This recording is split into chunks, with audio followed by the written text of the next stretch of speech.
right, everybody, this is our Silly Pints for our Pro Tour Patreons, or patrons.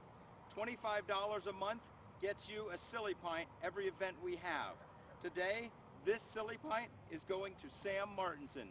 Sam, thank you very much for being a Pro Tour patron. Tom Schneider, thank you very much. This Silly Pint's for you. Thank you for supporting the Pro Tour. ShopTom.com. Thank you, Daniel Reynoso. This Silly Pint's for you. Thank you for supporting the Pro Tour.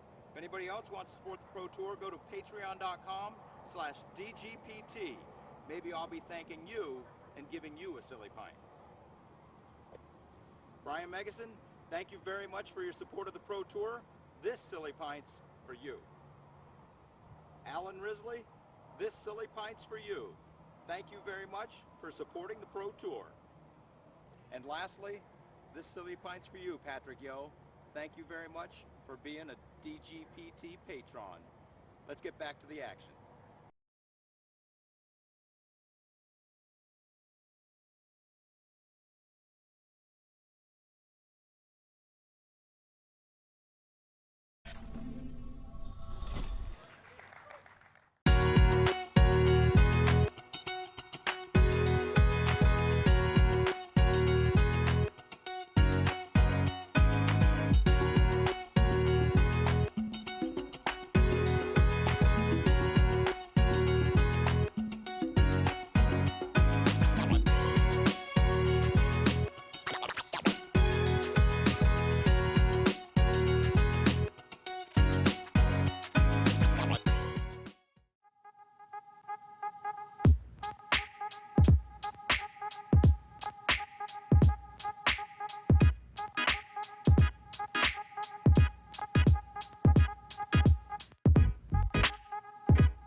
Plenty of time. Hello everyone, and welcome to the 2017 Utah Open presented by Latitude 64. I'm your host, Terry Miller, the Disc Golf Guy, along with our Disc Golf Pro Tour Director in Steve Dodge. And Steve, fifth stop on the Disc Golf Pro Tour, and you couldn't have picked a better venue. This is gorgeous. You walk out here, you see these mountains, see this course. It's manicured gorgeously. Jade and crew have done an amazing job. This is the halfway point of the season. People are starting to look at the points, trying to get in the top 8, trying to get in the top 16, make their moves. I know that on this featured card today we have a Tour Points leader, Ricky Wysocki, and Jeremy Koling, who's currently in 3rd place as well. It's Josh Anthon's first Pro Tour event, and Paul Ulibarri is sitting, I think, around the order of 20th. This would be a very good event for him to make a move. So that's where we are. We've got a very exciting card for you. The players are getting ready. We're going to see Josh Anthon live for the first time since the 2011 World Championships Final Four. So lots of great action for you. Steve Dodge and Terry Miller, we're going to be on the mic throughout the day, and we've got Rob getting ready for the call. Let's get to it. This is the 2017 Utah Open presented by Latitude 64.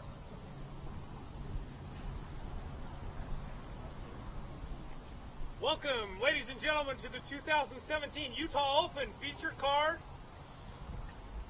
2 o'clock tee time. First on the tee pad from Rio Linda, California, Josh Anthon.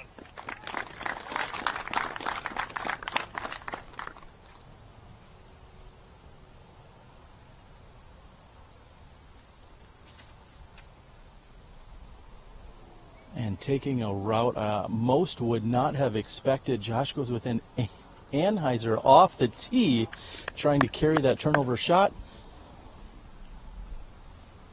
Representing Innova Champion Discs from Charlotte, North Carolina, your 2016 Utah Open champion, Big Germ, Jeremy Koling.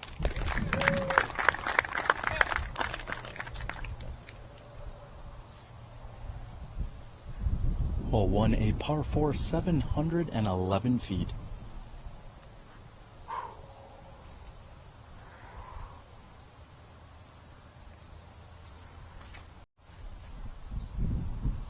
And the more conventional route here is Big Germ with a hyzer on this long par 4 to get started. Not much action there, even on the shorter grass. Representing Prodigy Disc from Mesa, Arizona, Paul Ulibarri. Steve, I'm not sure if that was an unintended dab or a potential sneeze, but Paul Ulibarri's on the tee. Paul is our 2015 Utah Open champion. That's why he's on this card, to see what he can do.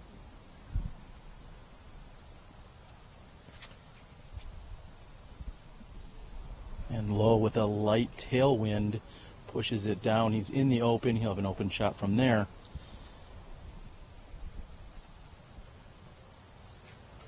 Representing Latitude 64, your 2016 PDGA World Champion from Fort Mill, South Carolina, Ricky Wysocki. And Steve, as you said, our Pro Tour points leader, Ricky Wysocki. I've got to go ahead and say Rob Boland's doing a good job on the call. Great job by Rob today.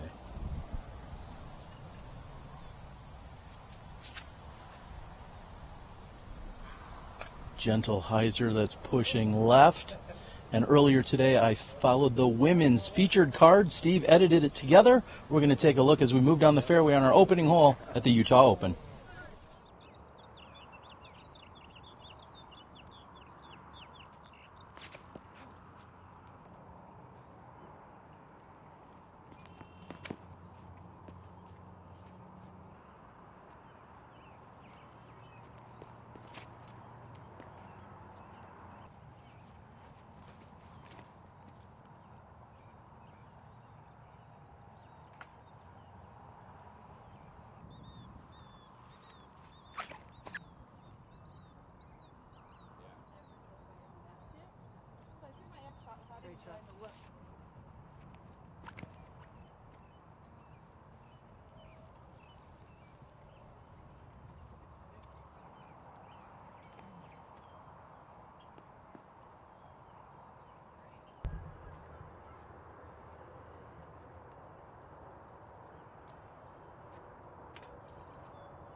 Steve, one of the conversations that will be talked about quite a bit here this weekend is the elevation. Talk a little bit about what that means for these players.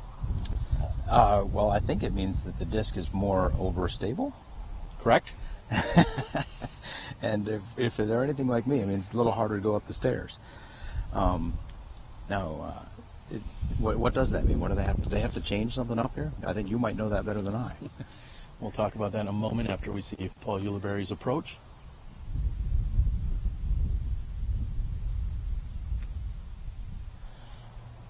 Basically, players will need to either play wider out as the disc tends to fall left quicker, as in being more overstable, as you mentioned a moment ago, but also the discs in general are harder to turn over.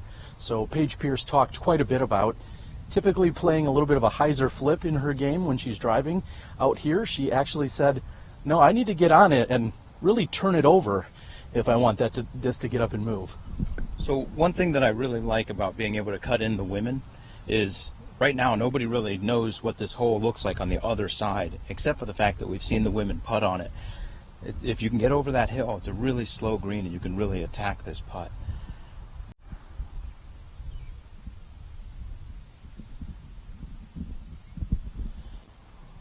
And Josh Anthon points to Ricky Wysocki to throw second. Ricky lining up a standstill forehand. Gives it a little bit of a turn, flirts with the tree, and actually connects. That's a relatively early mistake there by Wysocki. Anthon will be next to throw.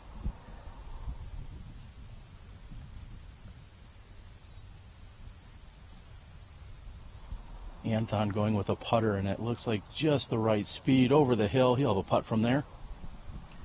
So they overwatered the course over the last day or so. The grass is actually, it's very short, obviously, but it's very wet also. Like Paul Ulibarri might have expected more of a skip based on his practice rounds. But they are not going to water the course while we're here. And it'll be interesting to see how much differently the skips go over the next 3 days. Well, and we can talk a little bit about the weather, which is forecasted to be in the high 80s to even low 90s possibly on Saturday. Today it's somewhat overcast, and that's coming in hot, and it somehow fades into the sand trap. Now the sand traps are played as out of bounds. However, the competitors will go to where it is and play it as it lies. Instead of bringing it out like you would a typical OB, you actually go and stand in the sand trap, so you play exactly where it lies, but you are assessed the one-stroke penalty. Yeah, I think Jade's done a lot to make sure that there's this little ambiguity in where players should play from, and that's one rule that's successfully been implemented, so that you know exactly where to play. You don't have to worry about where you were last inbounds with all of these bunkers. And Rick gives it a run. He looks to be just about at the circle 2 edge. And we'll quickly clarify that anytime we talk about circle 1, that means inside 33 feet or 10 meters, just inside 33 feet. And circle 2 is just double that at 20 meters. So if you hear us referencing circle 1 and circle 2, that is exactly what we mean. Maybe we should do a quick flash poll in the comments, see who thinks we should also create a circle 3. I'd be interested in seeing that. That's something we've dabbled with the UDisc guys, and it's something that may happen in the future. And I'd love to see just in the comments what if people think.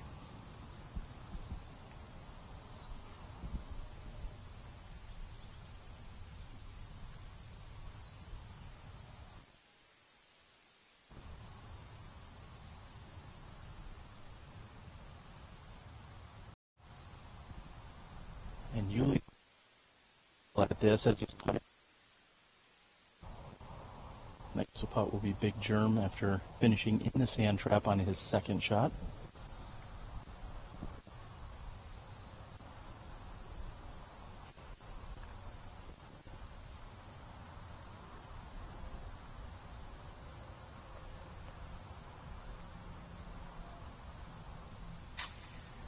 A solid recovery there by Big Germ. He's still going to walk away with the par 4.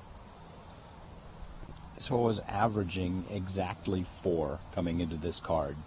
It looks like it's going to be a finish close to a par 4 also, with 2 4s already.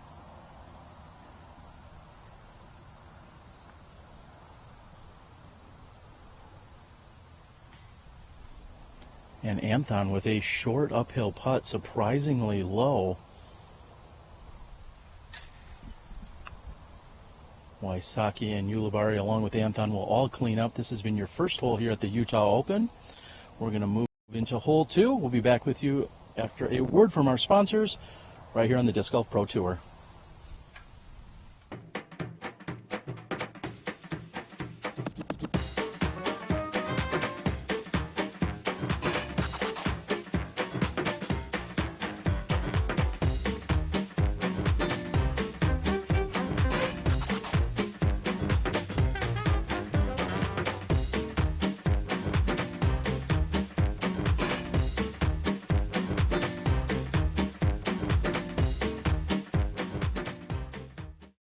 If I lay up, I get a personal best.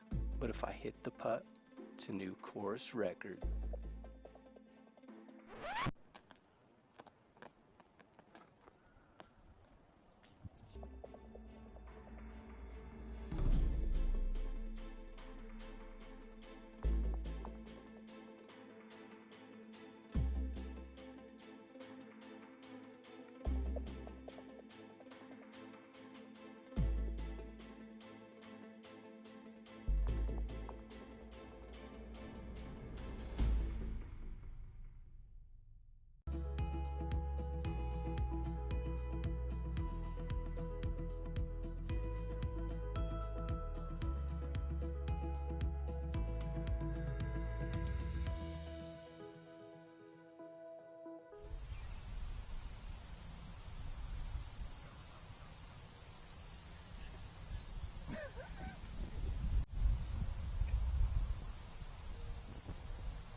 Josh Anthon opens with the par 4. He's going with a hyzer out over the hillside and lands just inside circle 1. He'll have about a 31-foot putt from there. Any statistics on hole 2, Steve? I'm sure there are, but I've been busy just checking out this very treacherous green, surrounded by bunkers. Obviously, well, maybe not obviously.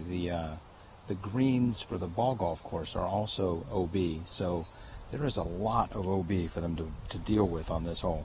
And are the greens in the ball golf course played the same way as a sand trap, in that you play from where it lies and then take a penalty? I believe, I don't know. I believe I don't know. I believe you don't know either.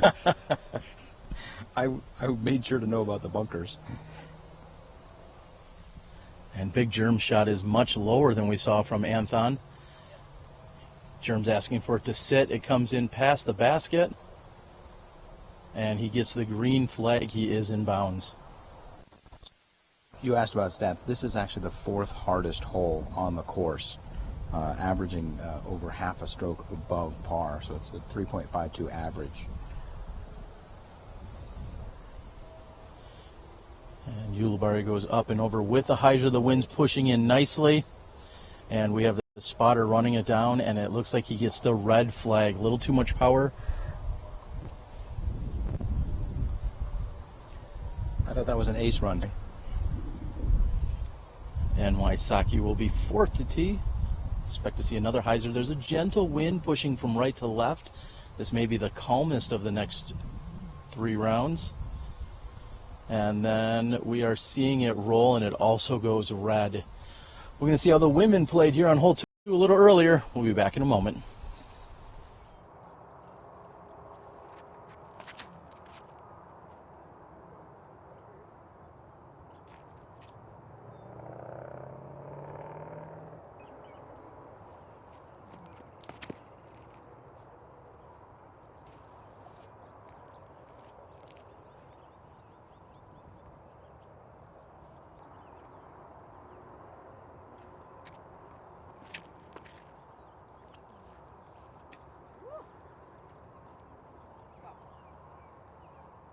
Damn, that flight was so pretty.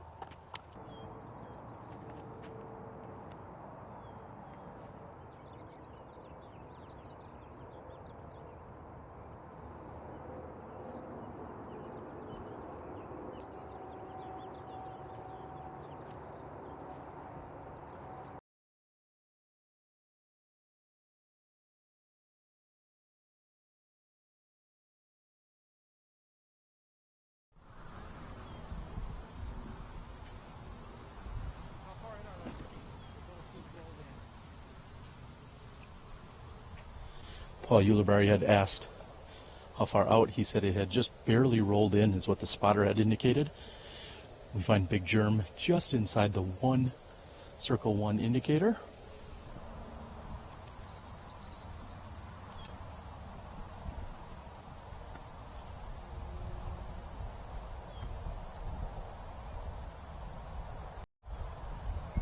And a slight headwind picks up as Big Germ takes his putt from 32 feet.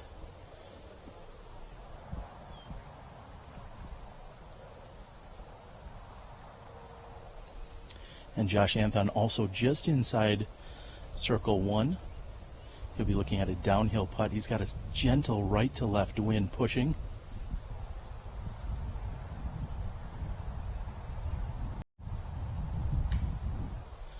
And 2 for 2 by Anthon on birdie attempts. He's been just low. He had to be thinking about the possible drop off behind there. But when I talked to Josh yesterday, he said, I'm going to play very aggressive. I'm going to be going after everything. And he knows that he doesn't have the distance some of these other players do, but he knows he can make up for it on the green. I didn't know he was doing that aggressive thing, but for me, that was a very smart miss. You don't want to miss that high.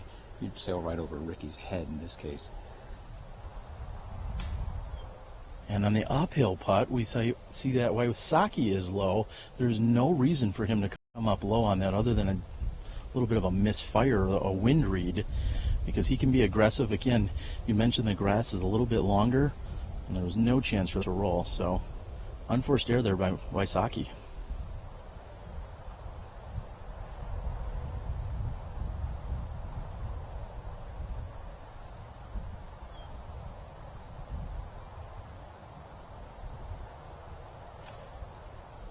low again. So we've seen the last 3 putts here by our feature card came in low, just in and out by Ulibarri. Looks like he has a slightly different putting routine here this week, and maybe it was just that particular stance, but we all know that Uli seems to change up his putting from time to time, or every weekend.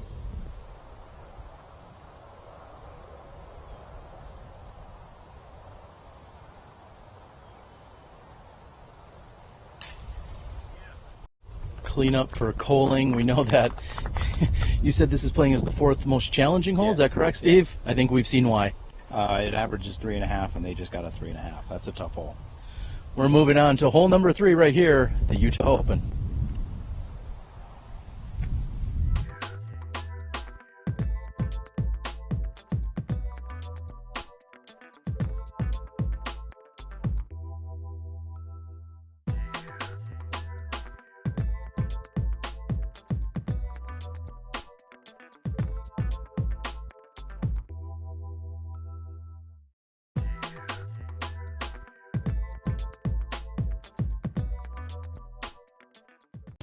Disc Golf Center is your #1 choice for discs, accessories, and low prices.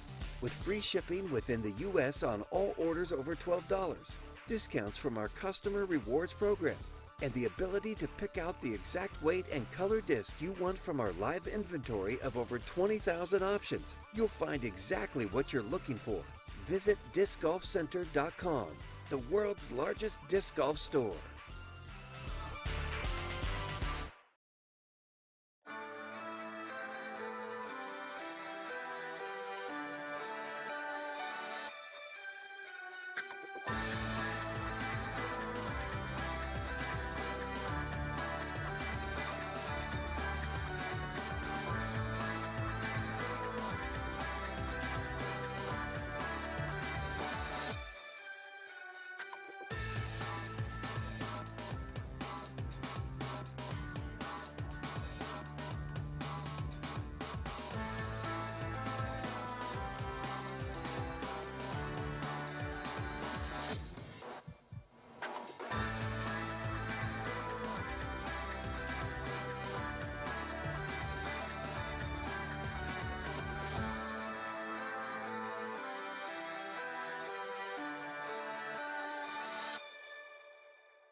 Welcome back, everyone.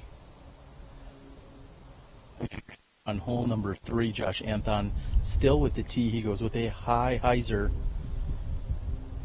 which is finishing up, and gallery approves. Did that hit that tree, Terry? It looked like it hit the tree and dropped straight down, leaving him in between circle 1 and 2 from where I'm looking.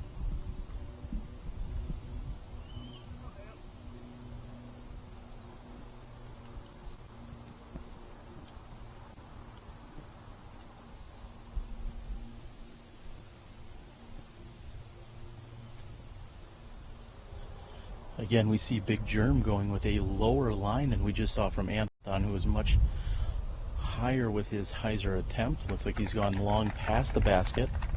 One interesting thing about this hole is that pine tree just past the pin. If you go long, you've got a very difficult shot around a 5-foot wide pine tree.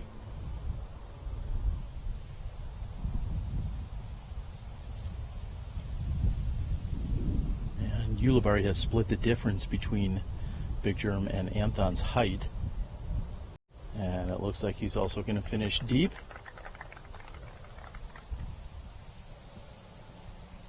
So just for clarification, the cart paths are not out of bounds, and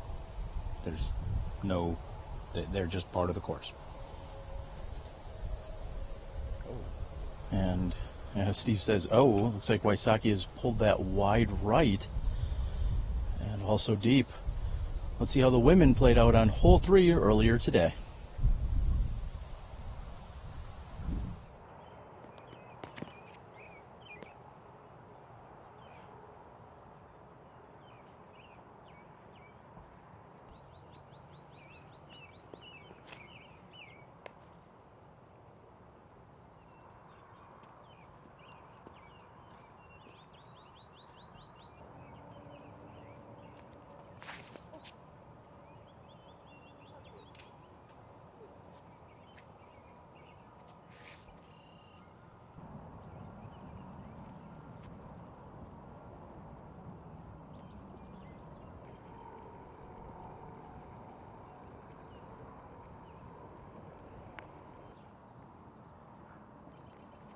stay off.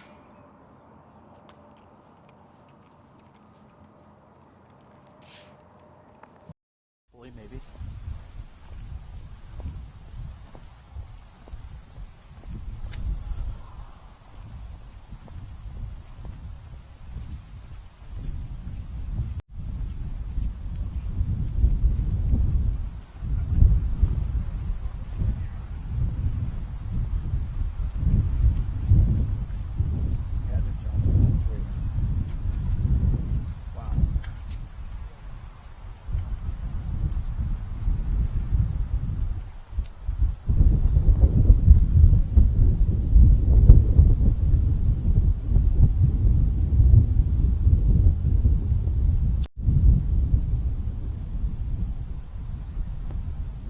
Wysocki had cleared the golf green, so he was not OB, but definitely long and right of the basket. And Steve, you mentioned it before. If you go deep of this basket and you're in line with it, you've got a legitimate obstacle with this pine tree just in front of the basket for Big Germ. Yeah, the play on this off the tee is short, and my guess is over the next 2 days we're going to watch these guys throw their drives shorter and shorter. Ricky gave that an amazing run, bearing in mind the wind, the distance, and that tree. Let's see what Jeremy can do. And throwing into a headwind from one knee, Germ was not pleased with his effort, and looks like Ulibarri will have almost an identical putt with a little bit more challenge as he is propped behind the tree.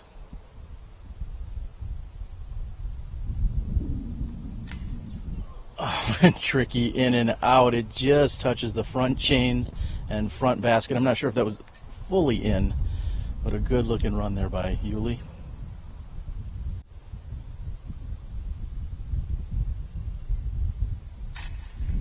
And dare I say it, finally, a birdie here on hole number 3, Steve. I was going to say the exact same thing. We get our first birdie of the day on this lead card.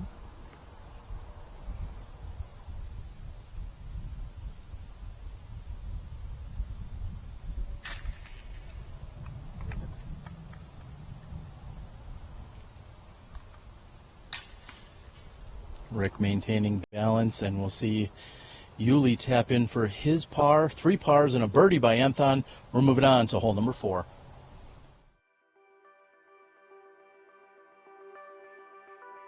Finally, a birdie.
You're going to probably be carrying this hole.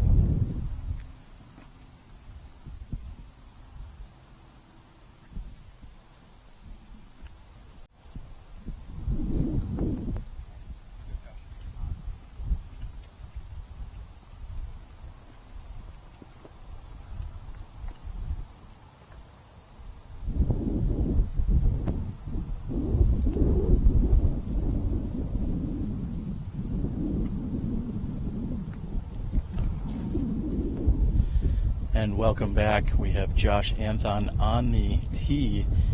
We talked about it earlier. He was making sure he got over on the turnover there. Fighting a little bit of a headwind here. Finds himself safe. Next to tee will be Big Germ. He's going to move a few items out of the way. He needs a long run up.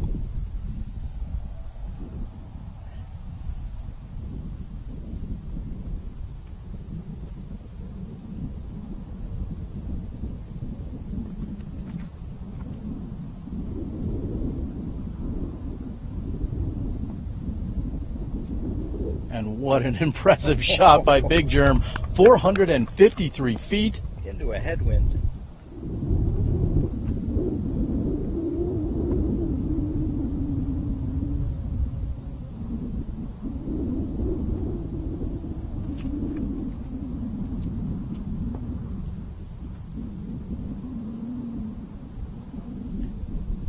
And we see Ulibarri safe on the right side and short.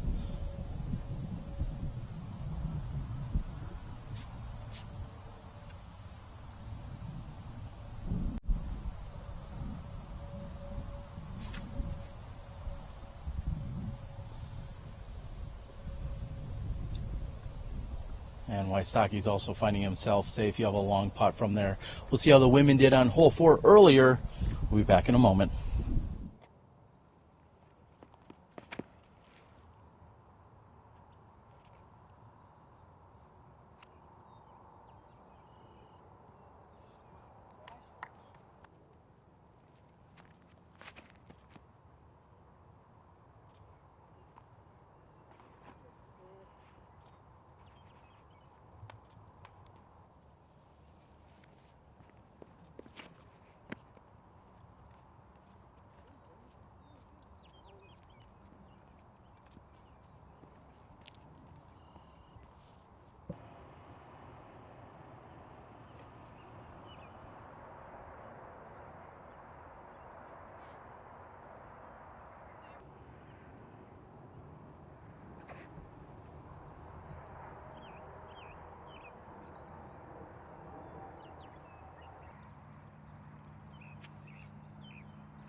All right, everybody, welcome back.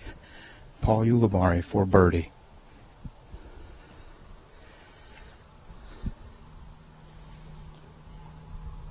One thing that Jade Sewell has done with this design, make a lot of treacherous greens.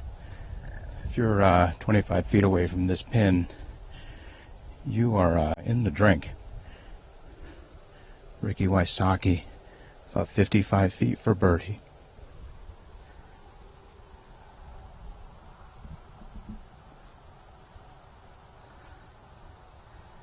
It sits down. He's got about 15 left to save the par. Josh Anthon now, about 50 feet for birdie. He's playing aggressive. Let's see how we can do here.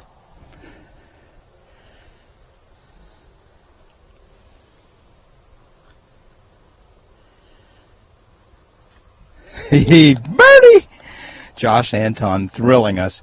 Back-to-back birdies. And Josh is saying, if somebody wants to win this tournament, I'm the man to catch.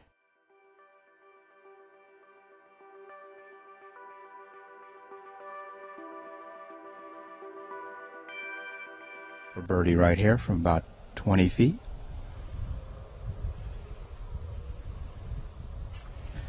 Dead center. A solid birdie by Jeremy. Ricky and Paul will be losing another stroke to Josh.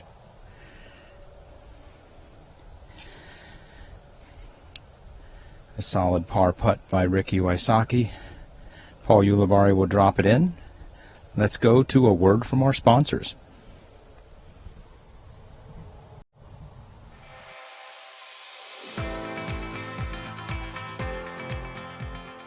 For me, it's time with my friends. For me, it's a walk in the park. For me, it's my job. For me, it's fun.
And again, another nice turnover shot off the tee here by Josh Anthon, fighting the headwind here on hole number 5, 696 feet. This is a par 4.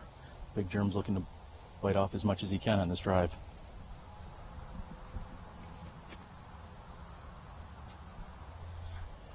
And a very low skip shot here by Big Germ, trying to take the water out of play on that left-hand side, especially throwing into a headwind. You don't want that to tail out left and hyzer into the water.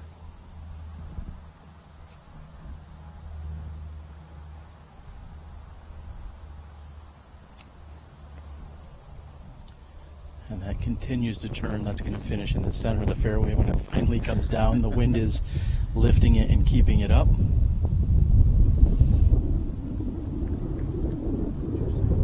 Would you say so far Josh has the farthest drive out there? Appears that he does, and Wysocki might be switching it up again. Headwind here on hole number 5.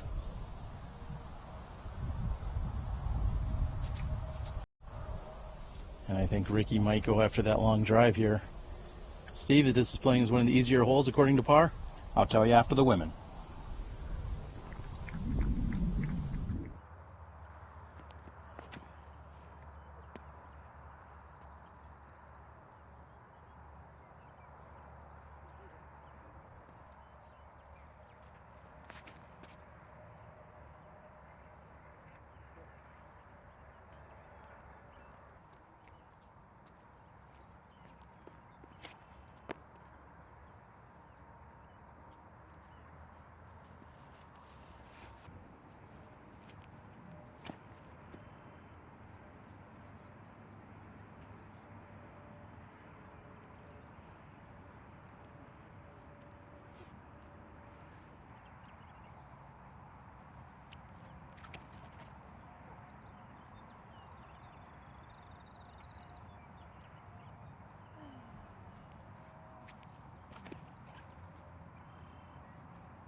Yeah, Steve, we're back.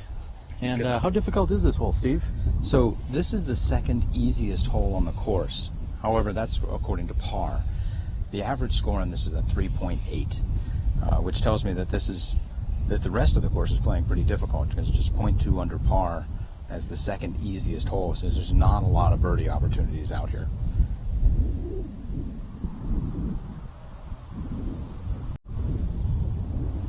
Big Germ lining up a forehand. Again, he's got to be very careful he does not turn this over, because that will for sure end in the water if so. He's trying to take the water out of play by fighting with a forehand shot. So here we go with Jeremy. And he switches it up on me. He goes with the backhand, plays the skip nicely. Not sure that was quite as nice as his doubles partner from the World Championships in Paige Pierce with her beautiful approach shot, but I should put him up there for the birdie opportunity. So one thing, the women, I guess we don't want to say how they finished, but if the men, on average, over the last big events, the women have finished about 10 strokes worse than the men.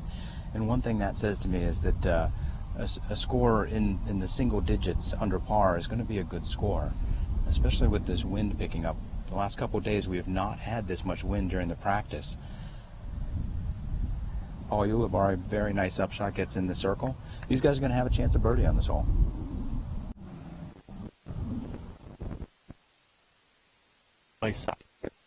Edge disc. Shows a little bit about the strategy he's playing, that skip into the basket, don't want to go past, and you are right, Steve Dodge, that he finished with the furthest drive of this entire group. Very impressive. He did a risky flex shot just to get that extra distance. As you said, he's playing aggressive. And his putter is hung wide right. He'll be looking at inside the circle from there.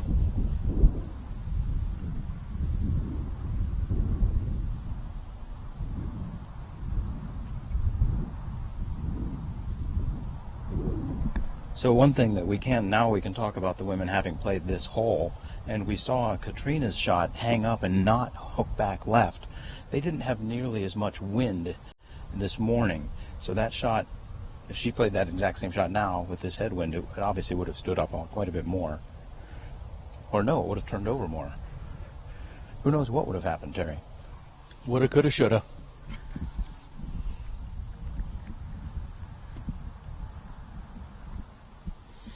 And Big Germ is looking at just inside the circle, approximately 32 feet. I'd call it 9.2 meters for those people in Finland watching us today.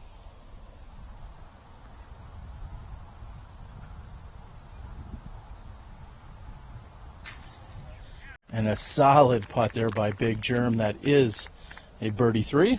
Looks like the rest of the card mates are inside that, all looking at birdies.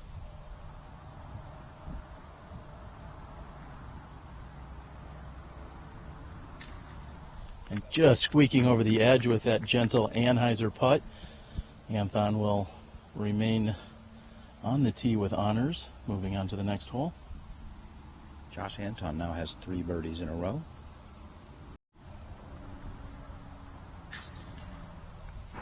Uli picks one up, and we see an easy tap in by Wysocki.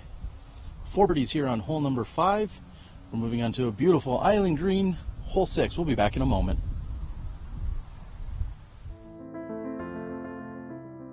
For driving with power or into a headwind, Vibram designed a distance driver with amazing glide and a strong, predictable fade. It is the ideal disc for big arms, forehand drives, and smooth right-to-left finishes.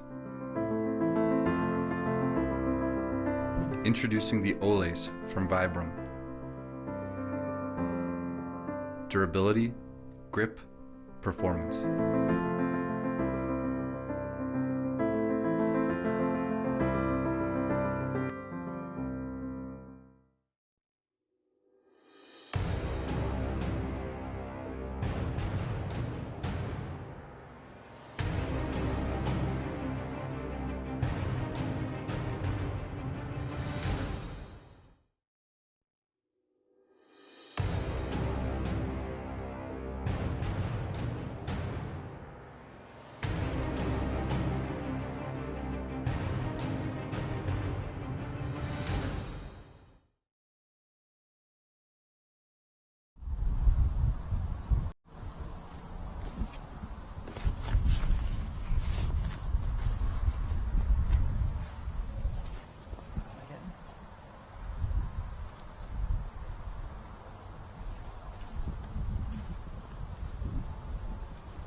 The 261-foot par 3, and Anthon comes up short, hits the tree on the left side.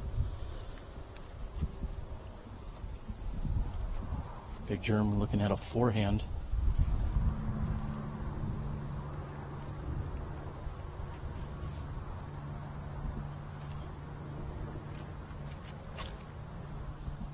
And a gentle flick here by Big Germ, carrying over.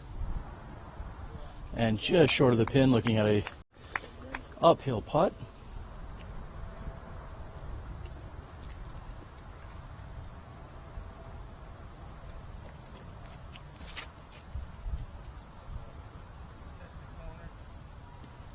And Uli is saved by the disc stalker wall.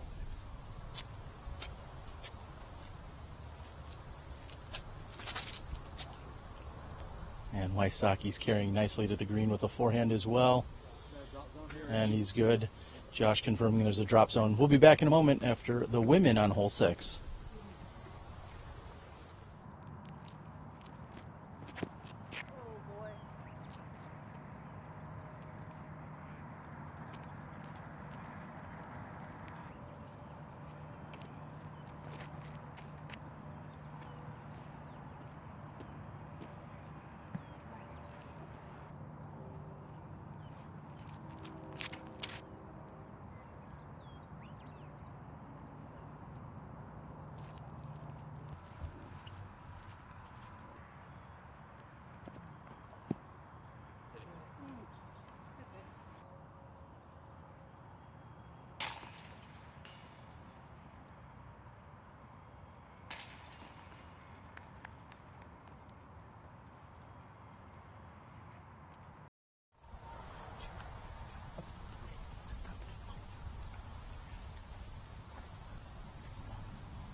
And Josh from the drop zone, just right of the pin.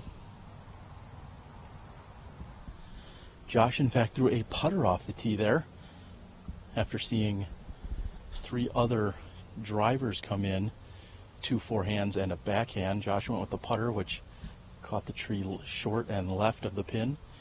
Uli is just outside circle 1, looking at almost exactly 10 meters.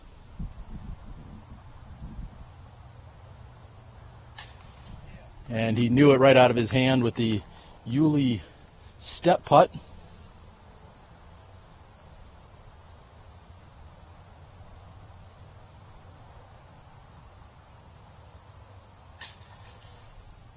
Easy cleanup here for Wysocki.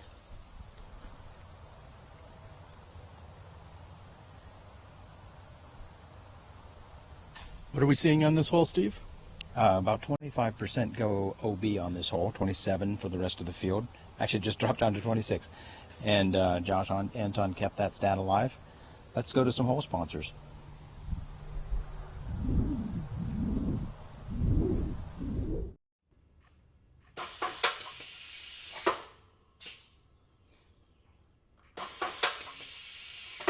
What did you just do? I'm stamping this misprint. Yeah, but you triple stamp the double stamp.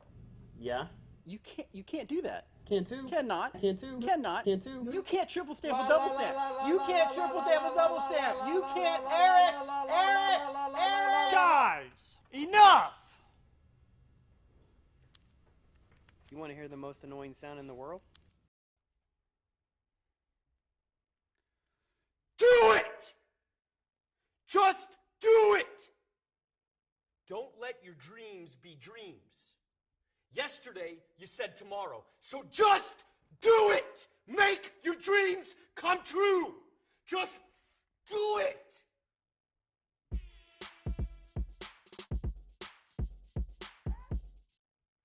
Just do it!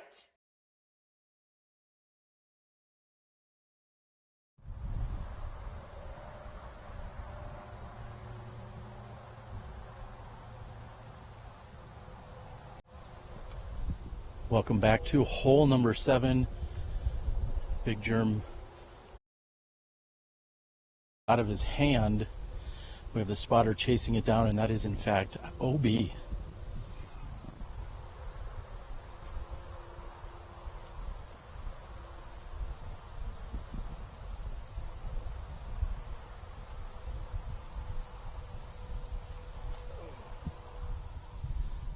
And that gets up and turns on him just a little bit. Looks like a great effort there by Paul Ulibarri.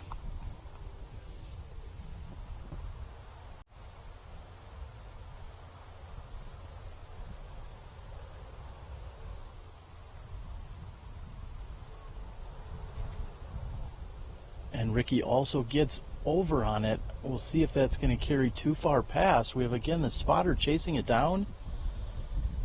And he gives him the red flag.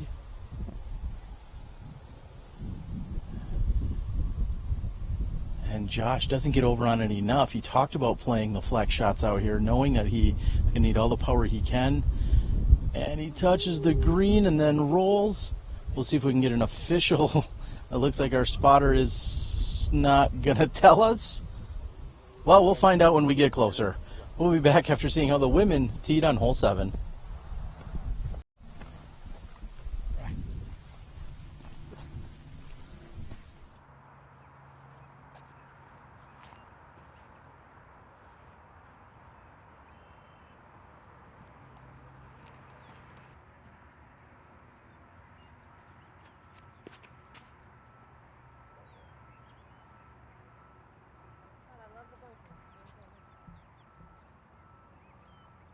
Make sure.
So Terry, I don't know if this is officially Big Sky Country, but it feels like Big Sky Country. Just everywhere you look, you see a lot of sky or mountains. One of the most beautiful scenic places we've seen on tour yet this year.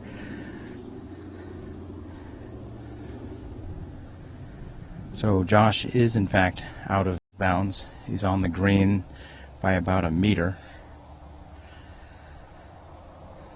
Steve, could you define Big Sky Country? That's not a phrase that I would use, only because I'm not familiar with it. What do you mean by that? Salada Sky, just like Salada Tea, who is in fact not a sponsor yet. But I think Montana is Big Sky Country. It's flat, you can see forever, you're nice and high up, and it seems like there's more sky than there is definitely on the East Coast, that's for sure. There's Josh Anthon. This is his third shot.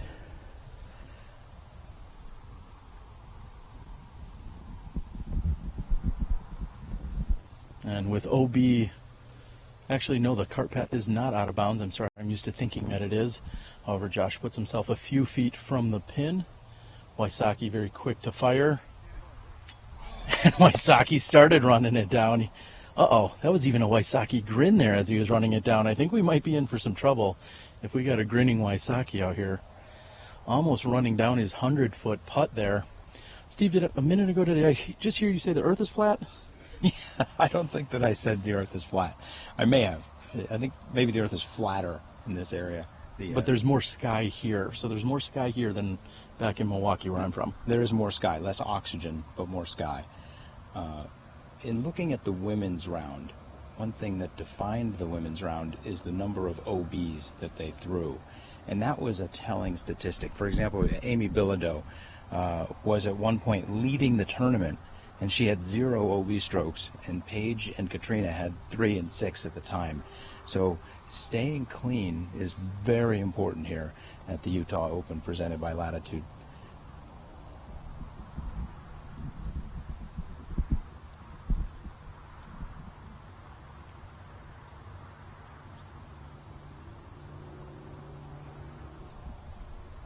The step putt from 44 feet by Ulibarri is not what he was looking for. Right out of his hand, he kind of looked away in frustration or disgust. 44. What sports superstars wore the number 44? Was that Roberto Clemente?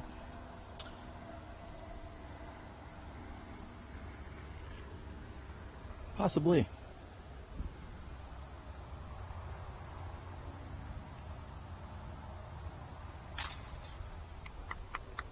Big germ is in. If Jim Leland is watching, he would be able to let us know that. And a somewhat deflated group here as they all tap in. We're moving on to hole 9 right here at the Utah Open.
And welcome back to hole number 8, as I stated previously. Eventually we'll get on to hole number 9. And Paul Ulibarri is good to go. Thumbs up for the crowd.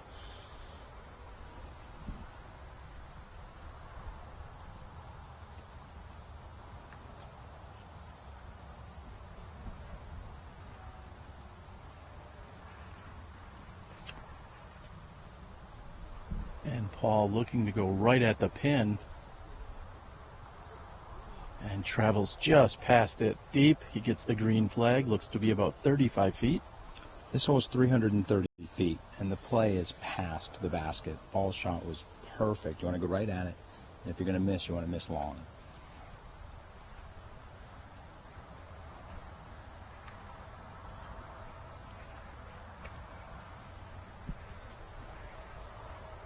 And we've seen so much wind here as the round gets started, and Big Germ parks it within 15 feet of the pin. And now, as we are here on hole 8, there is no wind to speak of whatsoever.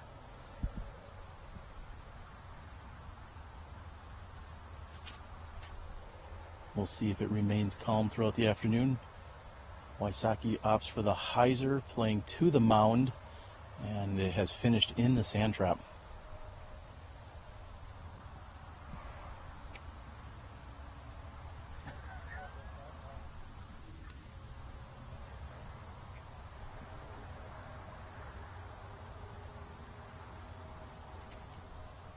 And so Wysocki get the red and green flag there. That is basically the equivalent of a 10-foot missed putt right there. Okay. Let's see how the ladies did on hole 8.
And there seems to be a question, which is why we got the red and green flag.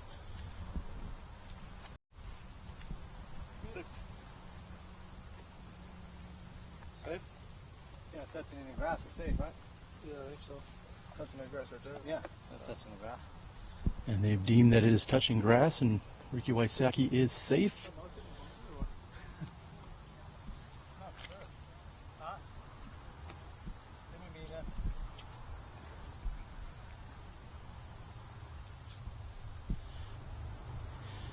And after going deep, Ulibarri will be second to throw. First will be Anthon.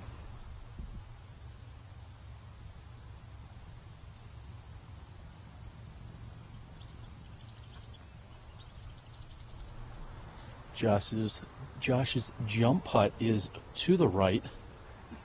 Next will be Ulibarri. Again, an uphill putt. He's got to be very careful. If this gets away from him and rolls, it could find the sand trap behind the basket. Or dead center chain with authority. Great shot by Paul Ulibarri. And Wysocki will mark it.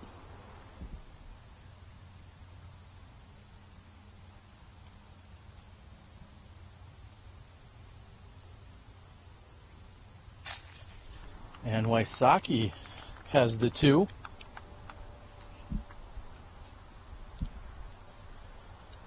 Josh Anthon will be putting for his par 3 after going deep on his birdie.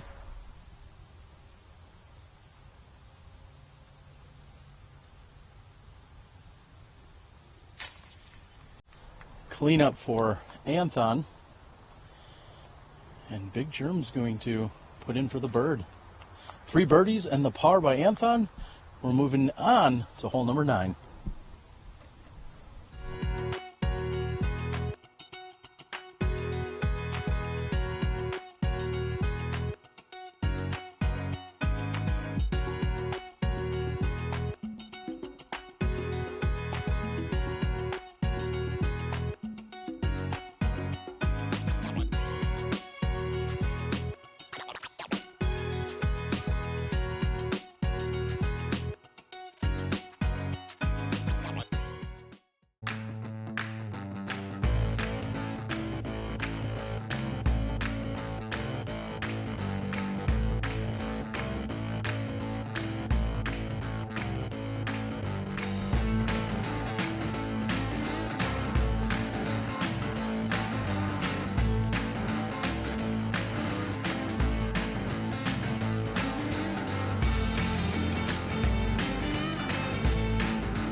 knew it.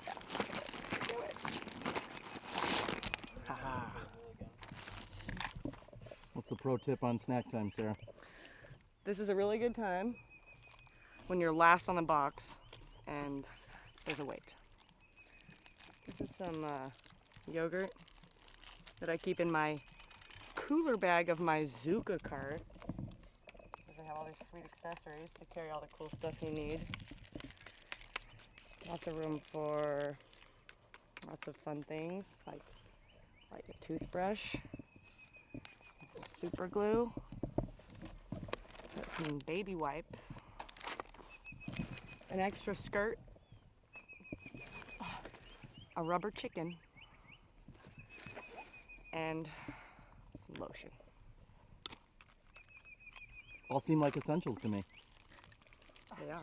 What's the yogurt of choice?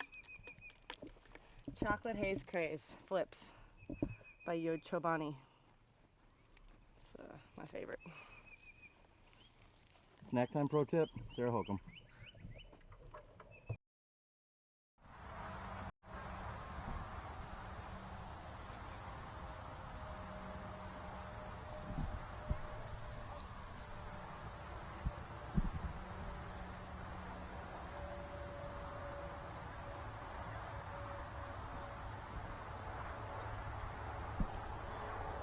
Welcome back to hole number 9. Paul Ulibarri with the honors, playing a flex shot. Again, no wind. Very nicely placed shot. Steve's going to give us some details here about hole number 9 in terms of the difficulty and maybe even the distance. 819 feet on this par 4. Wow. Someone should go 4.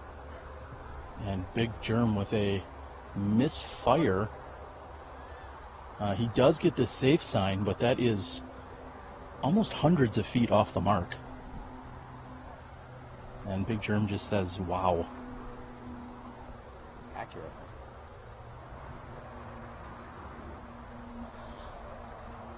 Wysocki playing a little bit of the flex as well.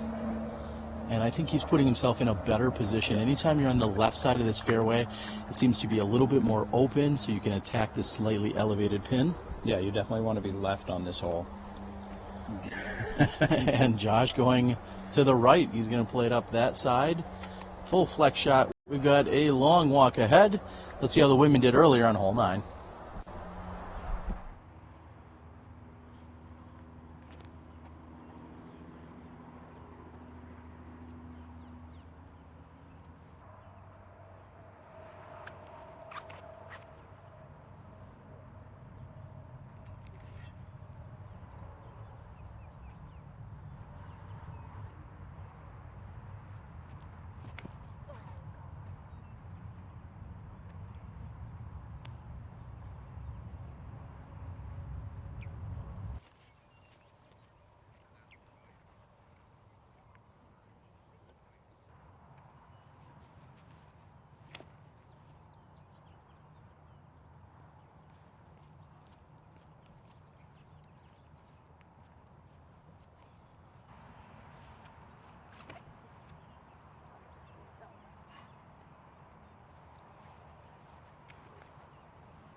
Everybody square up.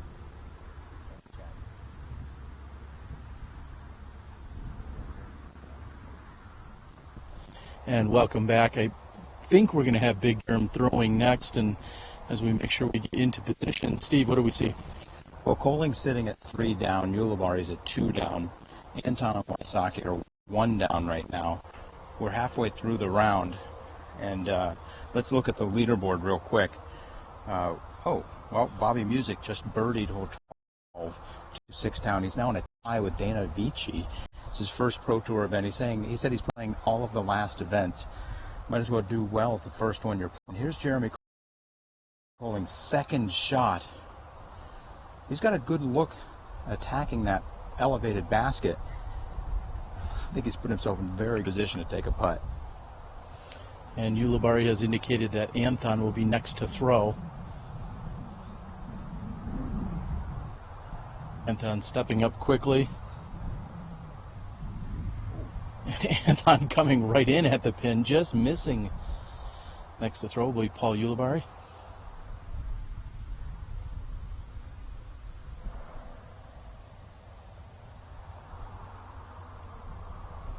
It's pretty amazing seeing these mountains in the background. Paul Ulibarri looks like he left that a little left. He'll have a putt. It'll be a long one. That's what birdie putts should be, though. Ricky Wysocki now. Got a little bit of a wind kicking up right to left, his right to left. I love seeing these mountains. It's just majestic here. And Ricky with a very nice flick. Sits well within circle one. Let's see what the women did on the rest of hole 9.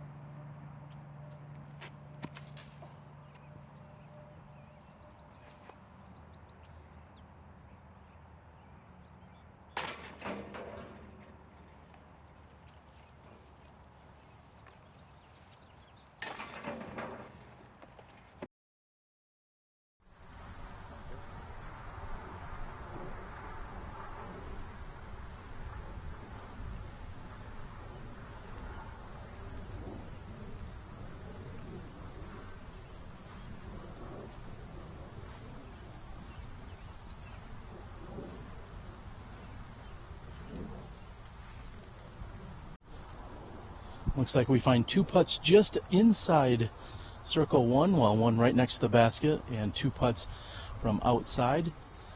Steve, did I hear you might have a joke for us? No, not a joke at all. Did you know, one of the things a lot of people don't know is that the Beatles actually played disc golf often while they were on tour. And it was very well known. You know what their favorite hole was?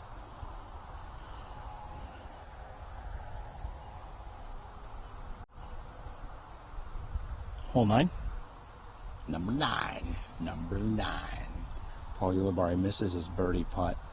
Josh Anthon can be aggressive on this. It's a very nice, slow green, elevated basket. I'm calling this one in.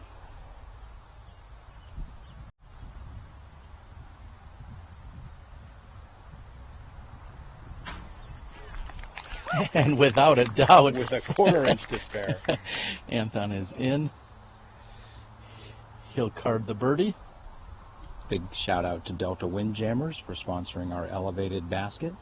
Makes the basket about 4.5 to 5 feet tall instead of its standard height, which isn't standard.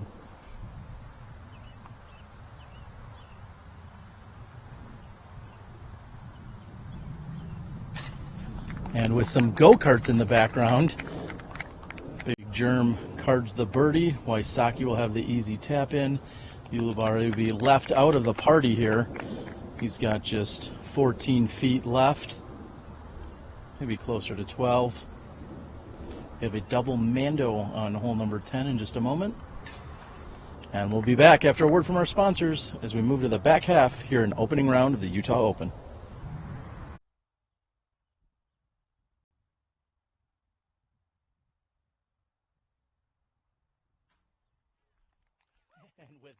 Are you obsessed with disc golf? If so, this is for you. DiscGolfBoxes.com. Premium hand-picked products shipped to your door every month. It's easy. 1. Pick your box size, the par, birdie, or ace. 2. Choose the brand of disc you would like. 3. Fill out the survey so we know exactly what you like. Go now to discgolfboxes.com and sign up today. Use coupon code DGPT to save 10% on your first box. Go to discgolfboxes.com to get your monthly box of disc golf awesomeness. Flashlight LED disc golf discs just changed the game. The unique Disco Select feature allows everyone to choose their own color by simply pressing the middle button, then pressing it again during the first rotation of colors when the one you want appears. Or you can leave it in disco mode, rotating through the 6 different colors for the duration of your game. Designed by serious professionals, crafted from Night Eye's unrivaled sure grip material, and featuring Night Eye's patented fiber optics array, these discs strike the perfect balance of durability, stability, performance, and just plain awesomeness. With easily replaceable batteries and an uber-long life, the Flashlight driver, mid-range, and putter will shine as they blaze your path to victory, day or night. Night Eyes. Discover your solution.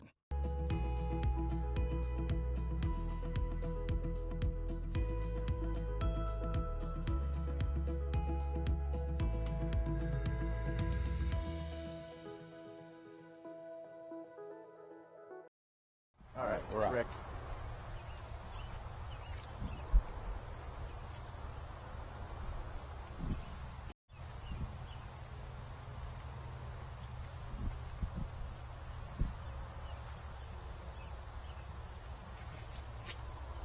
Welcome back to hole number 10, which features a double mandatory and perfectly played by Big Germ Koling. Wysocki would love to duplicate that effort.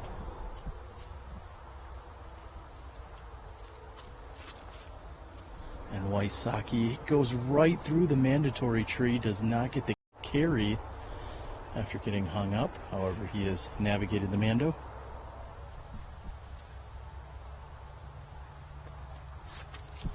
And getting tricky here with a beat-up putter. Anthon goes with the roller, showing those skills. That is curling around nicely and very impressive. You were accurate when you said a beat-up putter. I want to know how old that putter is, because it looks to be all 30 years old.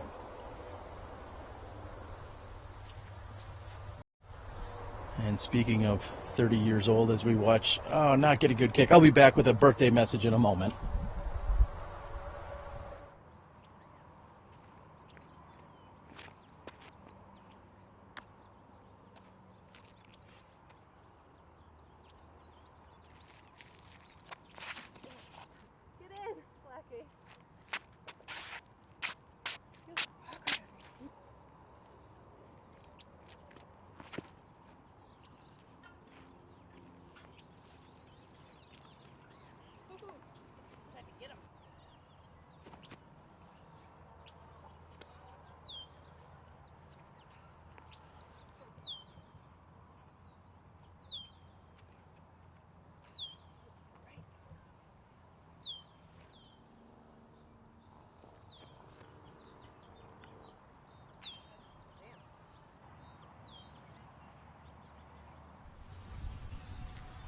Yuli's step putt is short.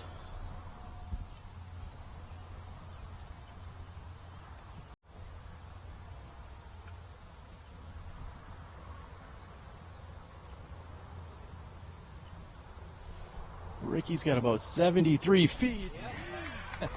Circle Ricky, as we call it. And halfway there, he thought it was in, started to run it down, and the gallery loves it. It looked to me like he remembered his run on hole 7 and decided, I'm not chasing that until I know it's in. He paused, took a stutter step, and then ran with, is that a patented Ricky smile at that point? Anthon within 10 feet of the pin. So Jeremy Koling with this putt's going to move into a second place tie. And Ricky Wysocki and Anthon also birdieing. Let's hear a word from our Pro Tour sponsors.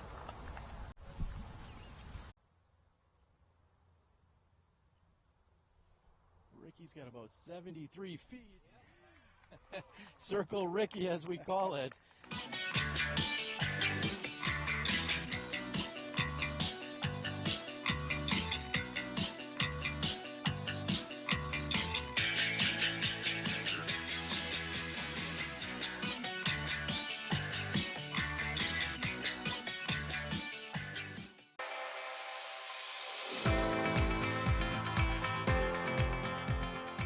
For me, it's time with my friends.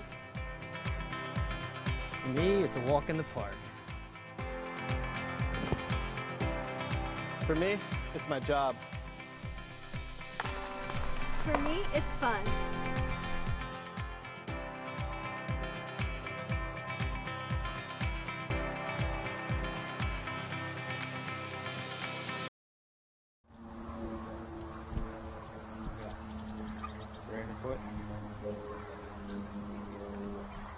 All right, Steve Dodge giving us some stats. This is the second easiest hole on the course, hole number 11.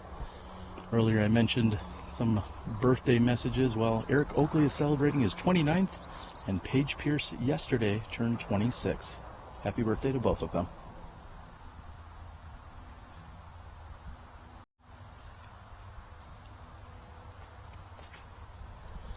One's got to wonder, is the play off of the net here?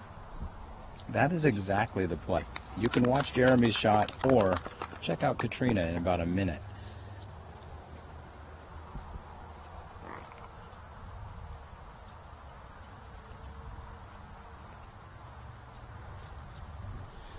What a unique approach here. Wysocki goes with a forehand shot, even though there's a mandatory, which means you must navigate to the right of the tree with the yellow arrow.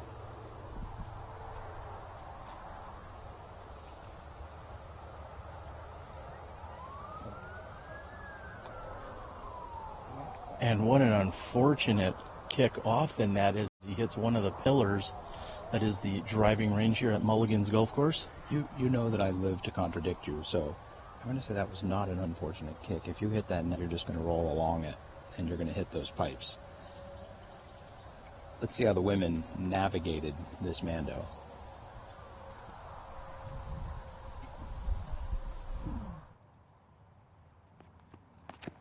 Oh, bounce off that. Or go in. Ooh.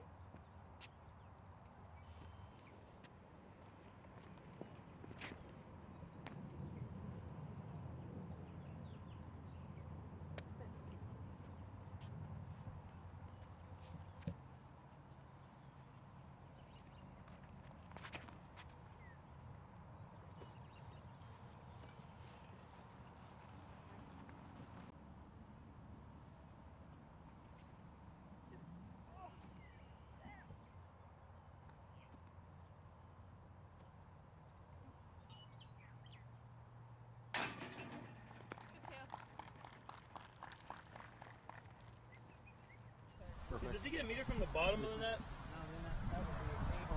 From the cable. You're safe. Yeah. And you get like. Yeah, so you get like basically 2 meters from where your disc is. That cable moves, it drifts up and down. So the call is you get to take it 1 meter from the cable on the ground.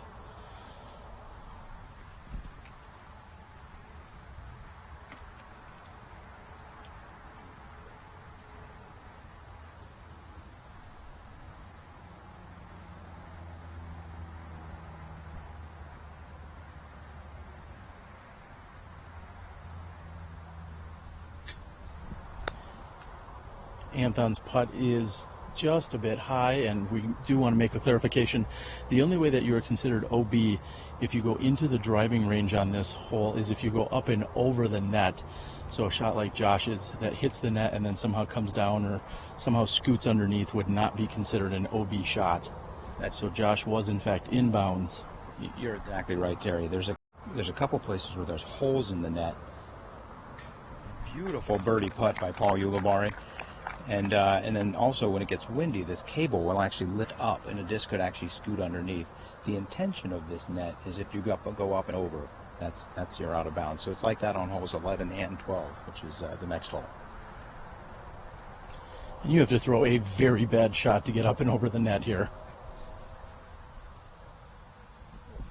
Interestingly enough, last year, as you maybe know, the Mando was left of this tree, and players would throw huge anhysers into the net. And Jade decided to make the driving range OB at that point, and then he also switched the Mando to make it doubly unwise to use the net. Just for a tie for the lead. And Steve said that is for a tie of the lead. Big Germ, again, last year's champion here at the Utah Open. Ricky is going to take the full meter from the net. The cabling it is at the bottom. That'll bring him to within 10 feet of the pin.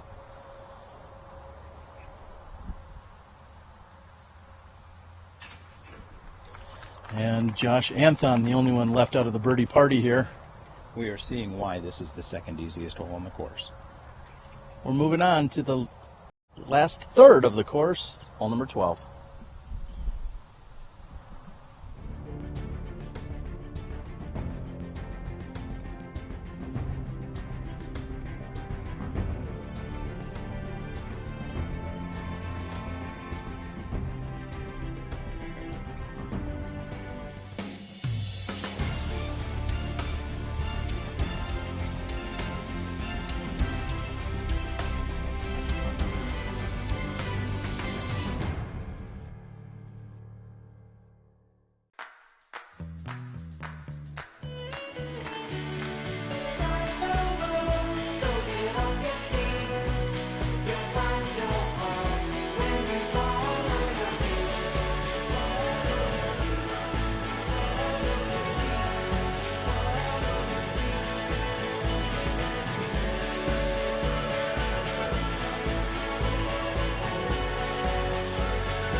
Welcome back to our water station, brought to you in part by Pro Discus here and the Disc Golf Pro Tour. Big Germ will have the honors here as we move on to hole number 12.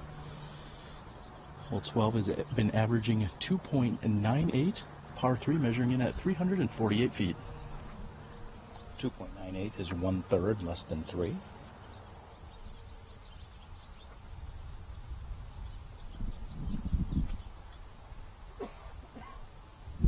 That flexes beautifully around the third tree, skips in, and Jeremy is inside circle 1. Even he doesn't know how he missed that tree.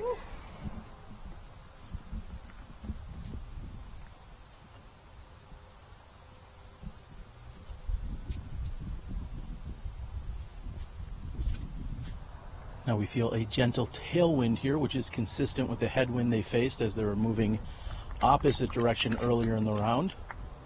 Wysocki's backhand is low and on the right side. Again, cart path is not OB at any point on this hole. Jeremy has birdied 7 of the last 8 holes so far. He's going to make it 8 out of 9.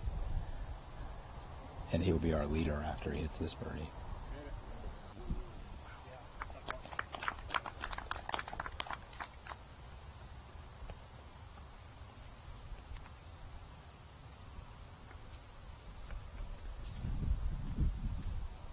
Josh flirting with the fence on the net, and we're moving on. We'll see how the women navigated hole 12.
Easy for Ricky Wysocki from approximately 40 feet.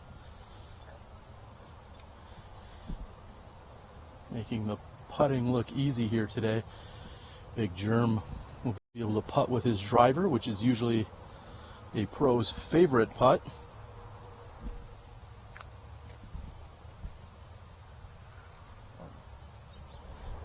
Josh Anthon looks to be just outside circle one.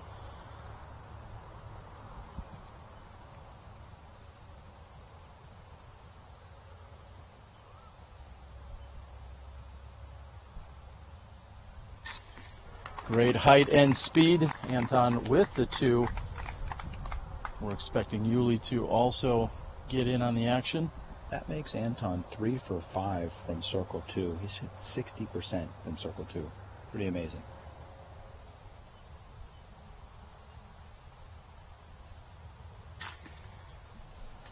And Big Germ will cap off the star frame here on hole number 12. We'll be back with you in a few moments after a word from our sponsors right here at the Disc Golf Pro Tour.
And Big Germ really taking his time here, hoping that somehow is going to come out of the trees, and instead it hits and comes straight down.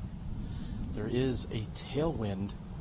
Again, this hole parallels a few of the previous holes we saw, so no surprise that it is a tailwind. Jeremy was asking, as he watched his disc go, he was asking, oh my gosh, there's a Mando. But the Mando is actually on the next hole. He drove pretty far and successfully navigated the Mando on 14. This is a crush by Wysocki. This is 524 feet. And playing as the second most difficult hole, according to par, being a par 3. This is a very long par 3. It's one of our discussion points with the women's tee conversation. And just did a quick look. None of the women reached circle 1 or 2 in regulation on this hole, and they all got about 3.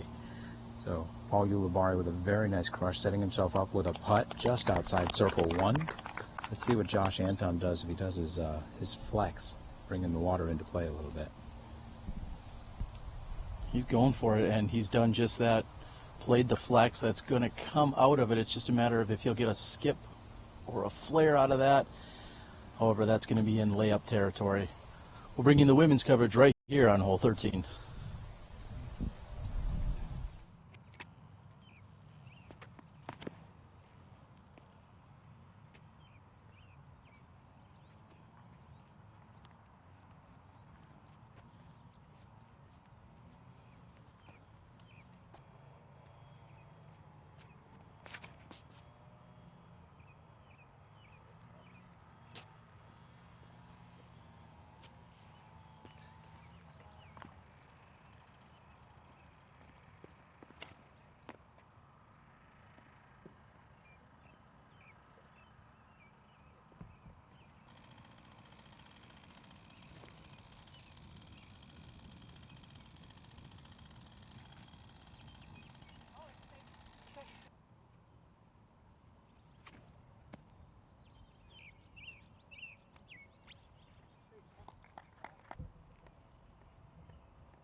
Big Germ with a very light approach shot. Forehand comes up short.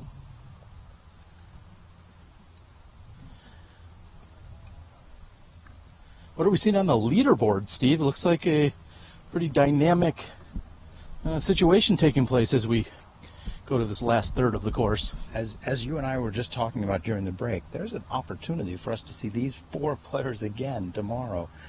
Do a quick little flash poll. Who wants to see these 4 players again? Right now, Jeremy Koling is in the lead at 7 down. Bobby Music playing very well, 6 down. Ricky Wysocki tied with AJ Risley, Dana Vici at 5 down. Looks like Josh Anthon has about 70 feet. He's got a little room behind him. I think he's going to run it.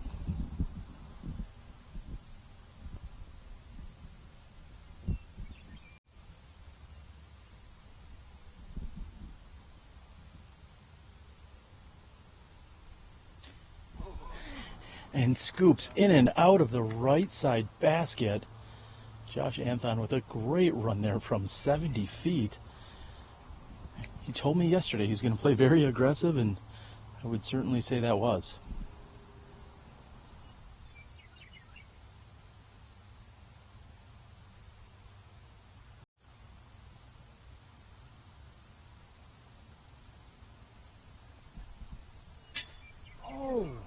Oh, and a heartbreaker there by Paul Ulibarri. That is just a bit high, hits the tray, and then comes back out.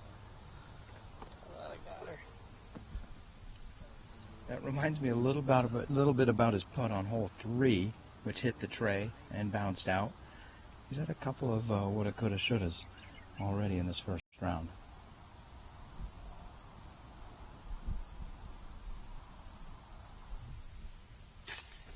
And to save the par, he scoops up his mini in frustration. I hate it when I drive past a 525-foot hole and then have to make a 33-footer for par.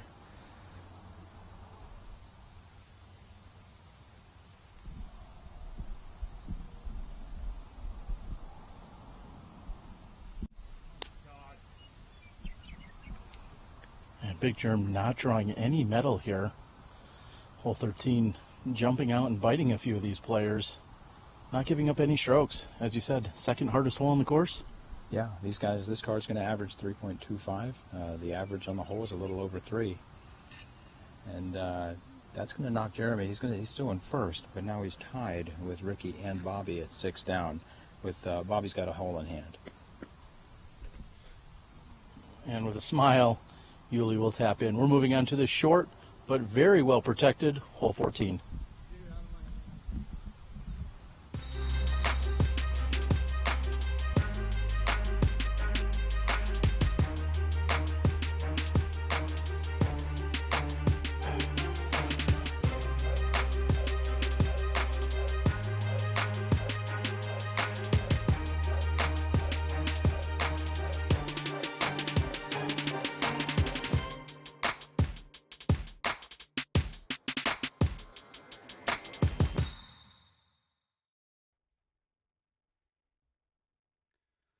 Do it!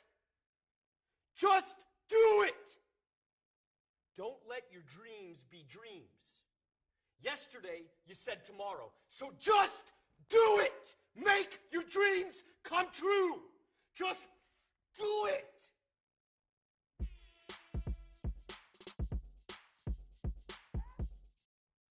Just do it!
Like if that were water, that would be out of bounds because water's. But yeah, his would have been too on the other one, but he touched on a little bit of grass. I don't know. How do you have to touch the grass? Perfectly or a little bit? I think it has to be the roots of the grass, not a blade that's going out into the sand. If there's roots there, then that's different. Well, there's roots right here, though. Yeah, that's a hard one to say. I don't know. My interpretation. What do you think? Well, I think yours was like more of like part of the defining line. Oh yeah. And yours is obviously. I just don't know what part of the line is. I just don't know. What would you say if it was me? I want to know what to say on it. I'd have to call someone in, honestly. Well, then it's let's touching do it. the grass. Yeah. I mean, it's weird. It just basically should be OB, but it's touching part of that grass, so I don't know. I haven't been playing the sand trap rules lately, so I don't know. I'll give you guys my opinion if you want it. That's out of bounds. Okay. It's out of bounds. All right. All right, we've got an official call here.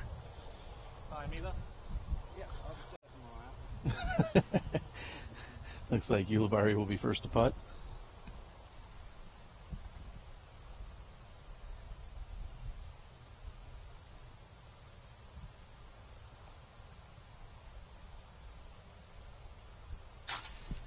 And fully committed to that putt. If you do not make that, there's a good chance you'll find a sand trap behind there. So great putt by Paul Ulibarri.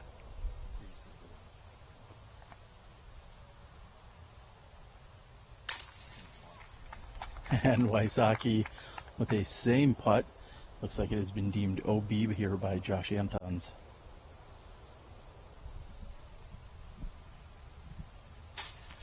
And Anthon will clean up. That will be to save his par here on hole 14.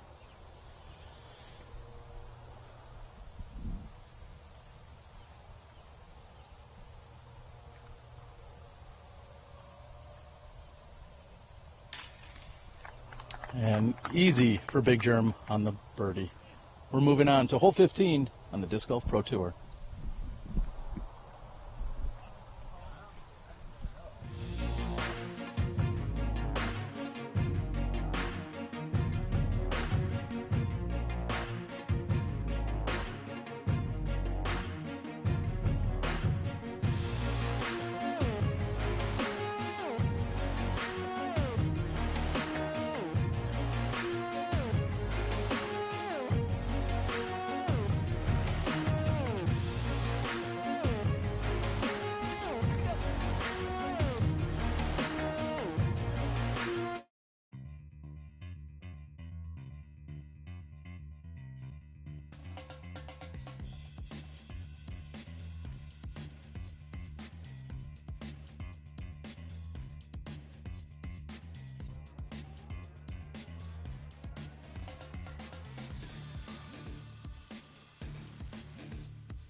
And welcome back, everyone.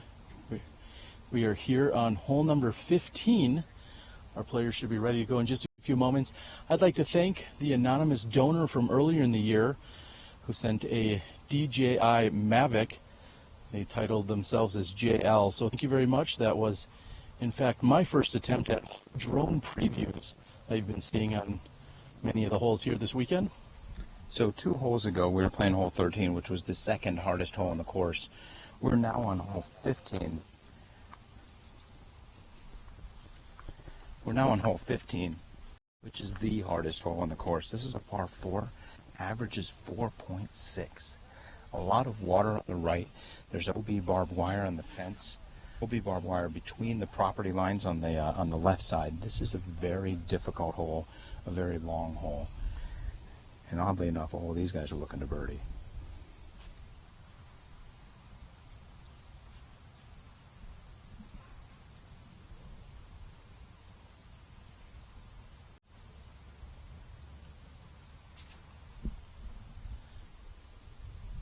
And Steve, with the position we're in, it's actually kind of difficult to see exactly where that has landed. Wysocki likes his effort, and it is in fact safe.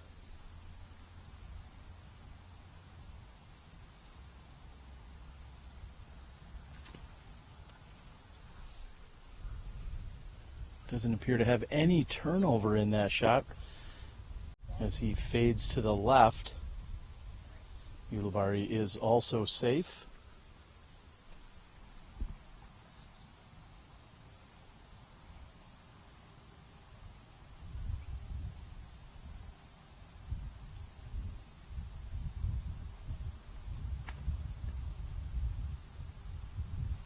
And Big Germ with a different approach. He goes with a forehand, and that is in fact OB. There is a gentle wind coming in at their face.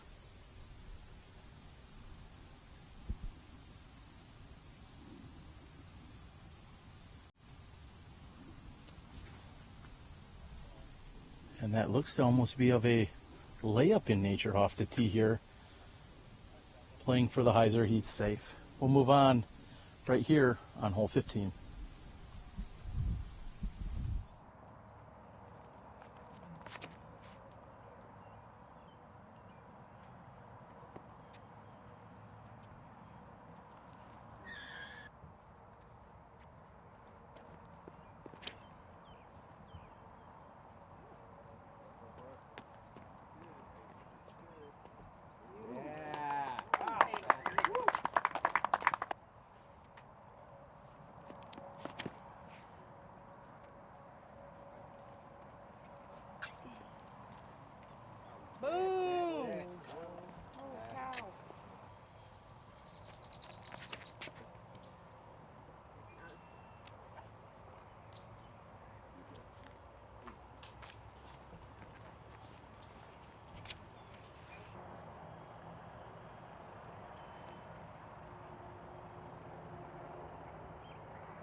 It literally says pond, sand traps, property fence, and greens are all OB. OB equals out of bounds, passing beyond is OB. 15, the OB line is the fence path. Okay. It literally, like, it doesn't have any sort of rules as to why, when you go to the drop zone. Where's Jade at?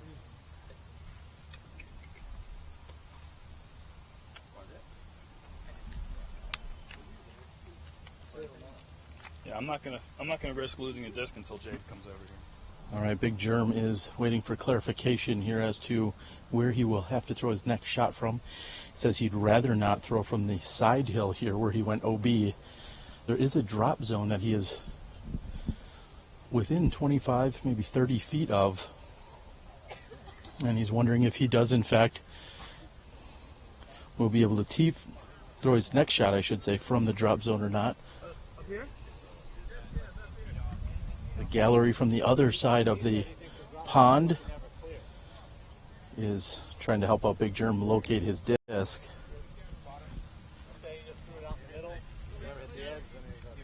And it looks like Rick, the cameraman, is in fact located his disc. I threw yellow. Yeah,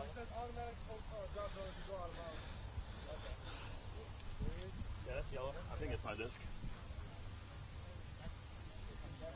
Can I see your umbrella? Someone cue up a Rihanna song. Alright. Can you show them where that is?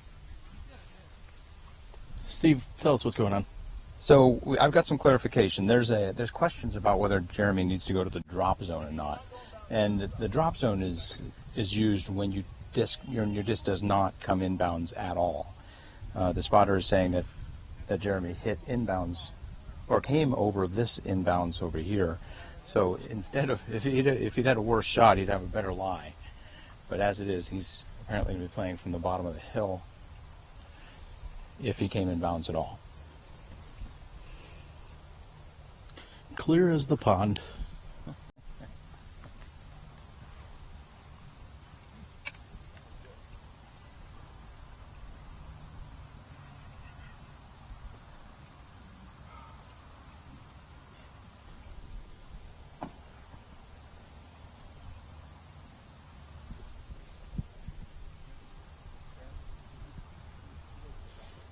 Big Germ looks to be lining up an overhand shot from the drop zone.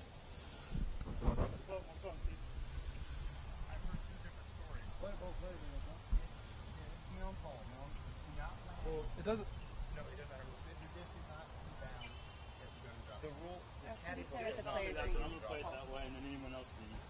What did you guys say at the meeting? Can we do it? That's what I said at the meeting. There you go. Then every What I said in the meeting was that if you do not plan, this was Mill wanted, this is his hole. it trumps everything the caddy book says. If you don't play, Yeah. you go to the drop zone. So all the people We're trying to that- speed up. We're trying to speed up. So all Okay. the people that went in the water and played it to last place in bounds. I didn't know that was. They played it wrong. They played it and wrong. They get a yeah. two-stroke. I guess. Yeah. I didn't know that was going on. So I Good to go? Thank you, Jeremy. guess we are good to go. Seems to be a little controversy, which we'll discuss later. And Big Germ ultimately opts for a forehand, which is coming in toward the basket, and he'll have a putt from there. Thanks, Jeremy. I just wanted to make sure. Yeah, of course. I do too.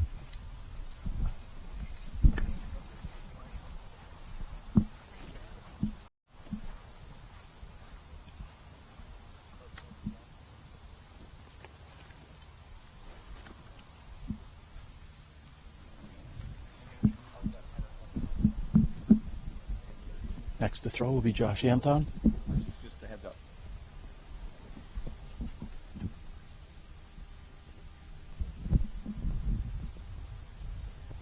Josh hangs it out over the water.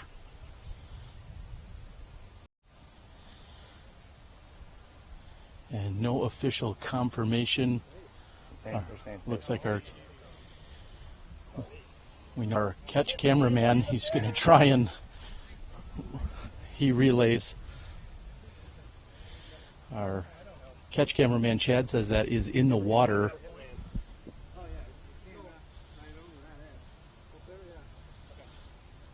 And it looks like it has crossed inbounds. However, it lands in the water. He will be OB, but he will get the distance. So this hole was already the hardest hole.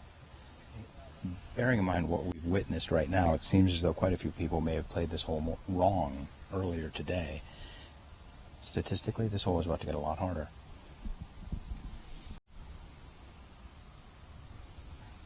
Ricky's second shot. I'm not sure what day of the week it is anymore, even Steve. I think that's his second shot, and he's looking for a skip. He's gotten just that. That'll put him on the green, looking at a potential birdie here on hole 15. An amazing turn of events right here on hole 15. This is the signature hole out here, and it's making its presence felt here in this first round. And Ulibarri is able to throw a hyzer out and around.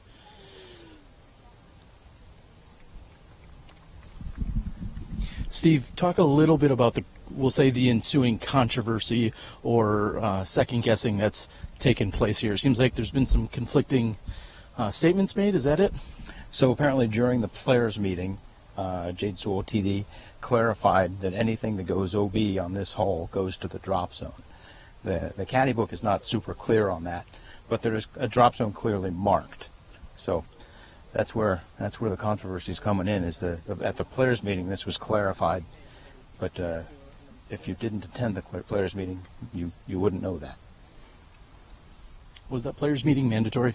Theoretically, I think it was a theoretical mandatory. You could call it disc golf mandatory.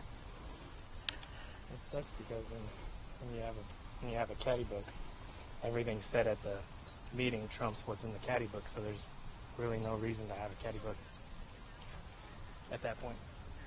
Unless you can write on it. And Paul expressing some concern, again talking about conflicting information, and unfortunately it's just a turn of events as to whether or not some of the players played correctly. Now I think earlier in the round, or earlier today, we saw Katrina Allen actually go OB on this very hole, did we not? Trying to recall, and I think she had thrown from where she was last in bounds versus the drop zone, so that would be just one example of possible conflict here in terms of what the players are expected to be playing from.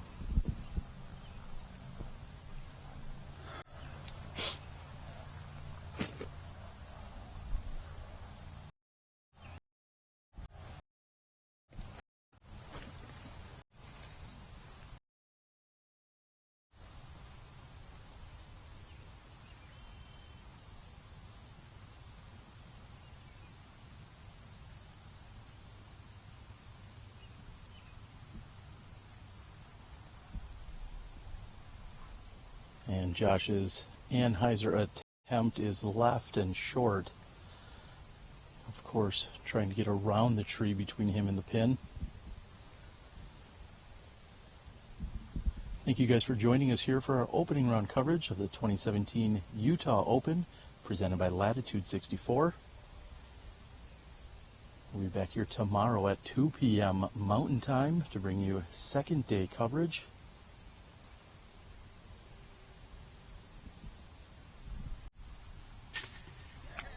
And Wysocki from the middle of circle 2. I believe he'll be carding a birdie 3 here on hole number 15. It appears as though Paige Pierce went OB on this hole in the first round.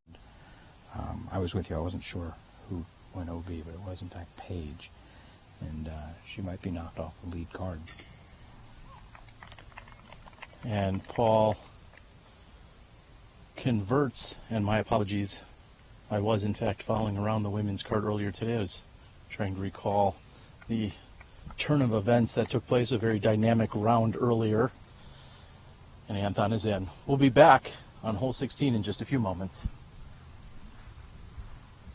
Are you obsessed with disc golf? If so, this is for you. DiscGolfBoxes.com. Premium hand-picked products shipped to your door every month. It's easy. 1. Pick your box size, the par, birdie, or ace. 2. Choose the brand of disc you would like. 3. Fill out the survey so we know exactly what you like. Go now to DiscGolfBoxes.com and sign up today. Use coupon code DGPT to save 10% on your first box. Go to DiscGolfBoxes.com to get your monthly box of disc golf awesomeness.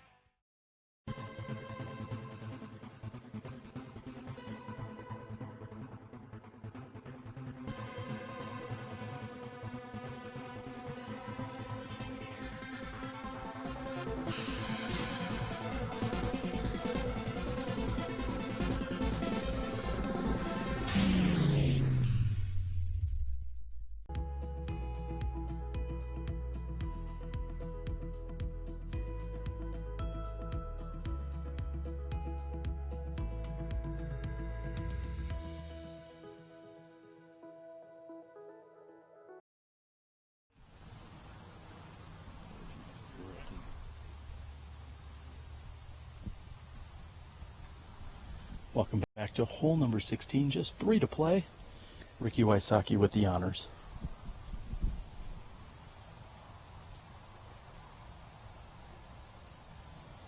Terry, I love the challenge of this hole. If you want the birdie, you've got to give those bunkers, you've got to bring those bunkers into play.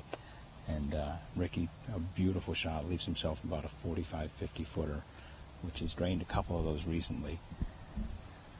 It's just a very well-designed golf hole.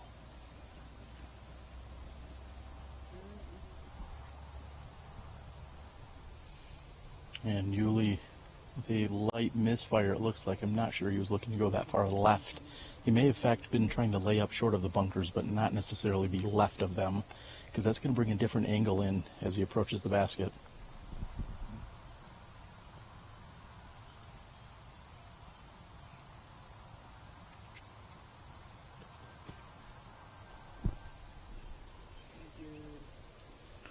That is flexing out for Big Germ. It's a matter of where it's going to finish. And it looks like it is short of the green. Finds the OBC in trap.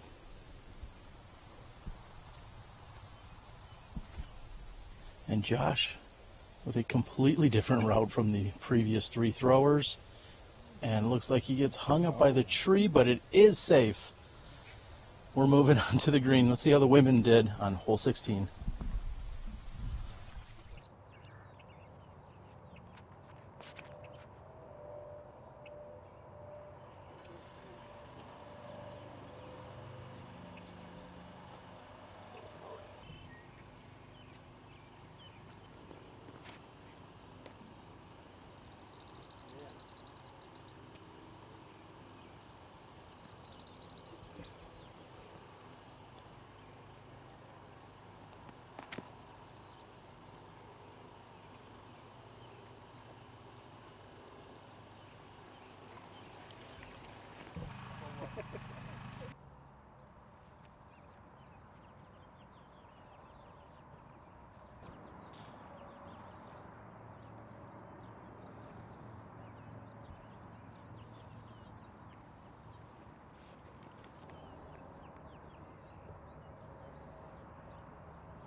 Dang!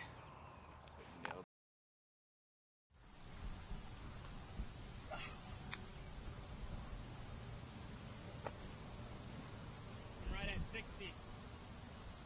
By you. See what's going on. I can see grass like out here. What do you think? Ulibarri is going to be first to putt. He says he is right at the 2-meter circle, or the circle 2 flag things. Good. And it sits down after hitting the front of the basket.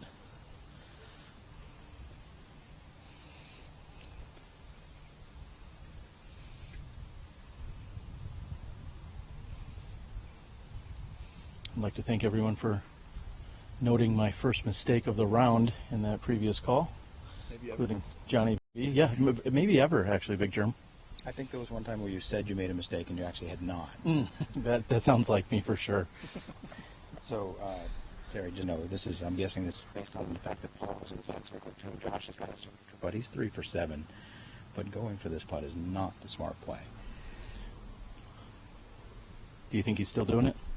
He said he's playing aggressive, and he has been playing aggressive all day. He's a confident man. And that is short to within 8 feet.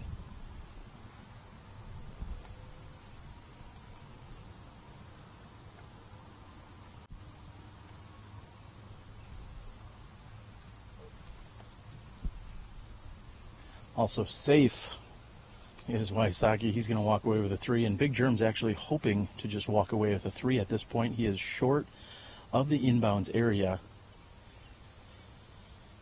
He has less than 20 feet uphill for the par.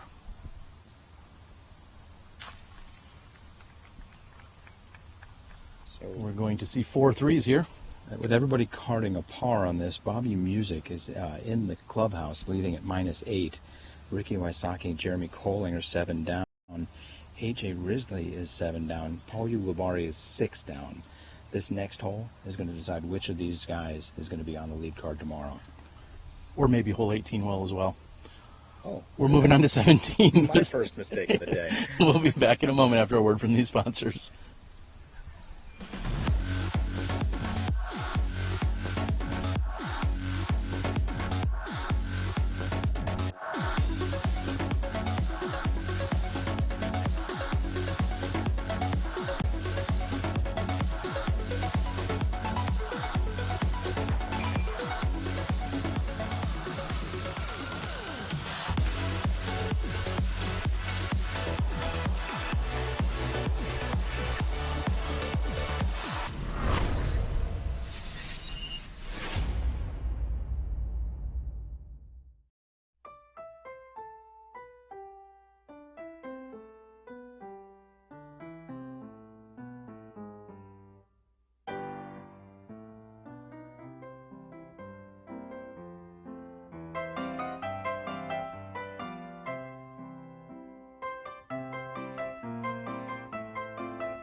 good.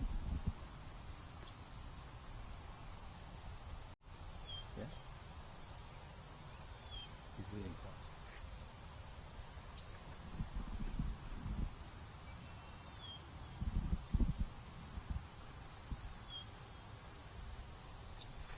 close. And Wysocki with the tee and a forehand shot here on hole number 17. That was fading toward the water, and that is in fact OB, red flag.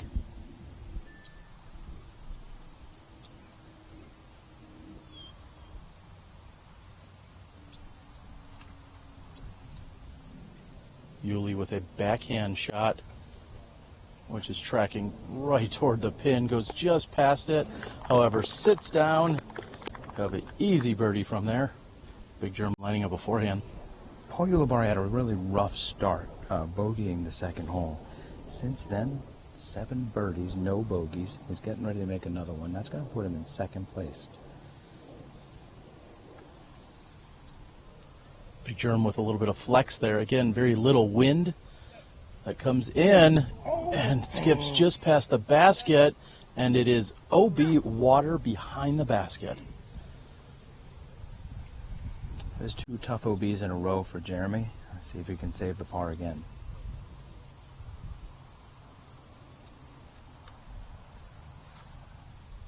And playing a flex shot, he's hoping that's going to hook up for him, pan out and just sit. That goes deep as well, and also OB for Josh Anthon.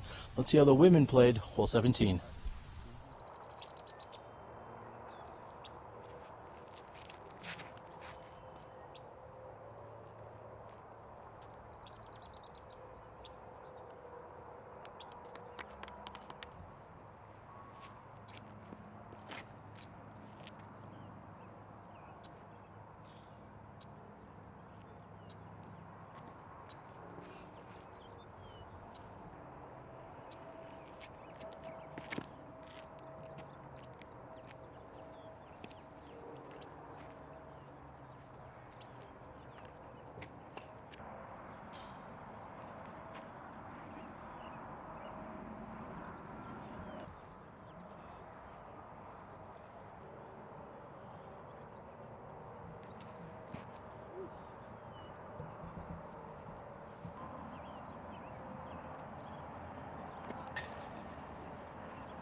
Welcome back here to the green of 17.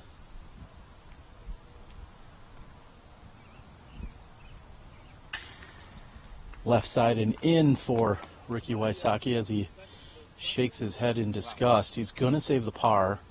However, frustrated, of course, that he went into the OB water. Anthon and Big Germ doing the same.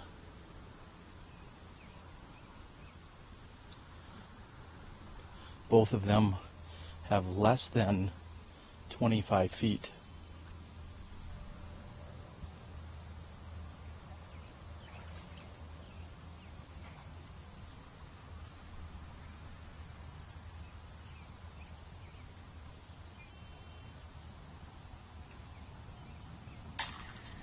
And very awkward footing there for Big Germ on the inclined putt he has. Very similar for Anthon.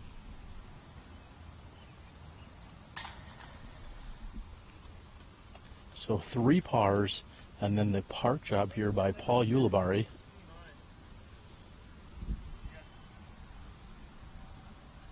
Ulibarri will clean out the basket here of Anthon's putt.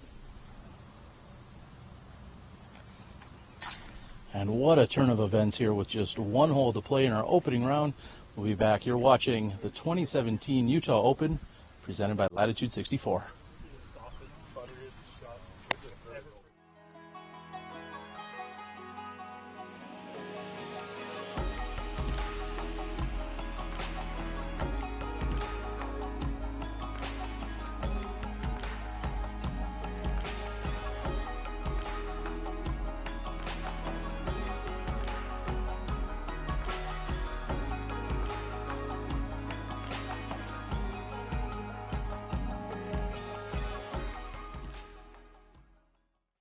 Sun King Discs, established in 2001.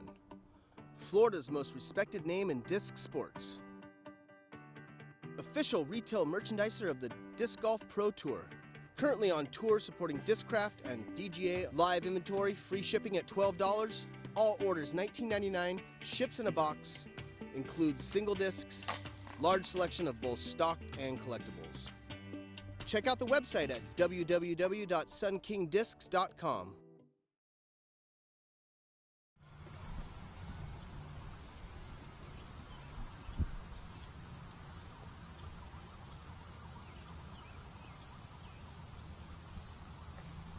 And Paul Ulibarri with a forehand here on hole 18 and throws a great shot that gets just up and over the ledge.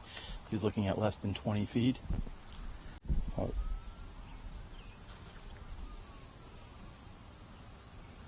Ricky Wysocki hits it on the island green. He's going to have himself about a 35-footer facing the water. Yes. Paul Ulibarri gets the birdie. He's in the lead with Bobby Music at 8 under. Same with Ricky. And Jeremy Koling has the same opportunity right here.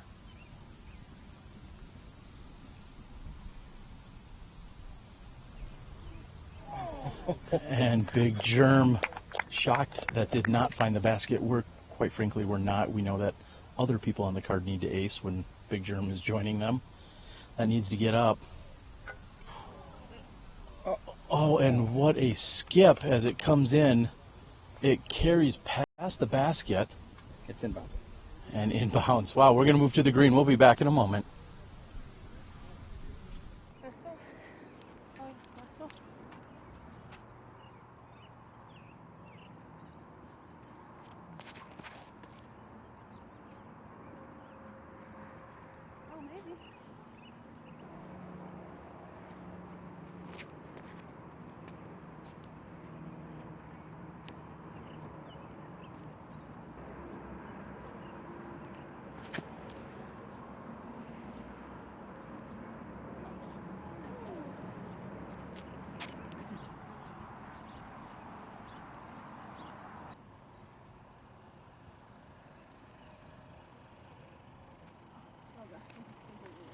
I laid up.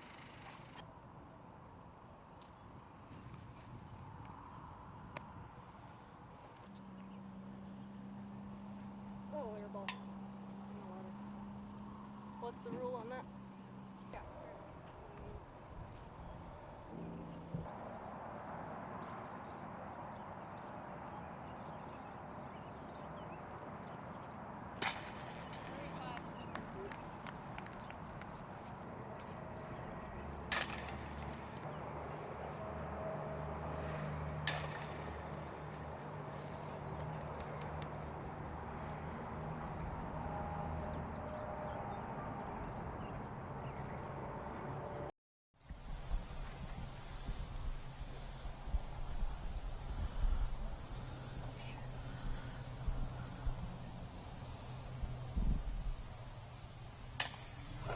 And what a putt by Ricky Wysocki, finishing strong with the birdie here on hole 18 from circle 2. That was at least 42 feet.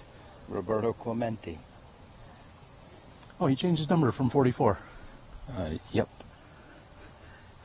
Wait, isn't 42?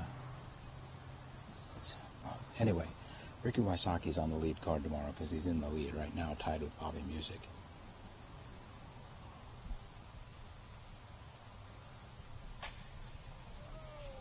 Oh, and that splashes down into the water after splashing out of the chain's right side.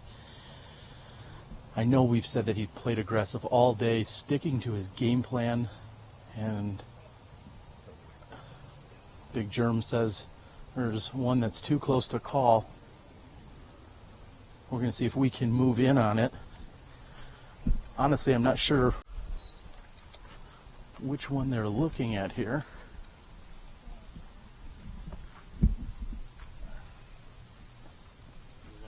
And we see that actually Josh Anthon's to be touching some kind of ground. It is somewhat submerged in water.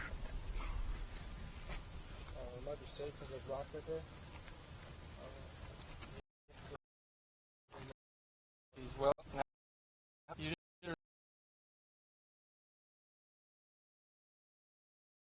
Really I pushed was his disc trying in not there. to. Yeah, the rock came and moved his disc. Okay, if it moved it, then it's safe. Yeah, I had to get down there to look at it. Any thought? Might as well while I'm down here. All right. Okay. And we're going to back up. Looks like Big Germ's going to be putting next.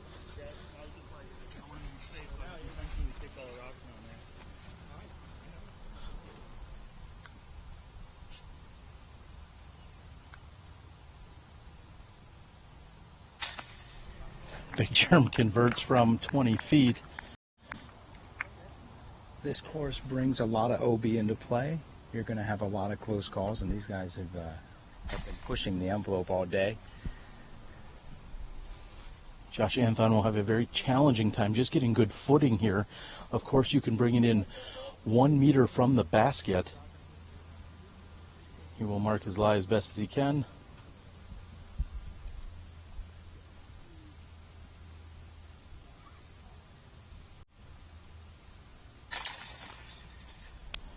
And Anthon converts with a challenging footing as he moves up. Steve, it's been a very interesting day, needless to say. We were on such a pace throughout the entire round, and then we hit hole 15, as you said, a signature hole, but also provided a little bit of challenge and controversy. What do you think of the round here? I think this course really challenged these guys. We got 3 guys that finished at -8, so at the end result, we have a very exciting day ahead of us with Bobby Music also tied with -8. The interesting thing to me is that they got there in a very different way. Paul Ulibarri, very conservative, ended up going OB just once on the very second hole. He went OB once and finished birding out. Got 9 more birdies to counter that single bogey, finish 8 under par. Jeremy Koling went OB, I believe, 6 times. Might have been 5, but I think it's 6 times. And Ricky Wysocki 5 times. So those guys were playing much more aggressively, and they managed to finish at 8 under par. There's a lot of great golf to play. I'm going to bet tomorrow we know how hole 15 is going to be played.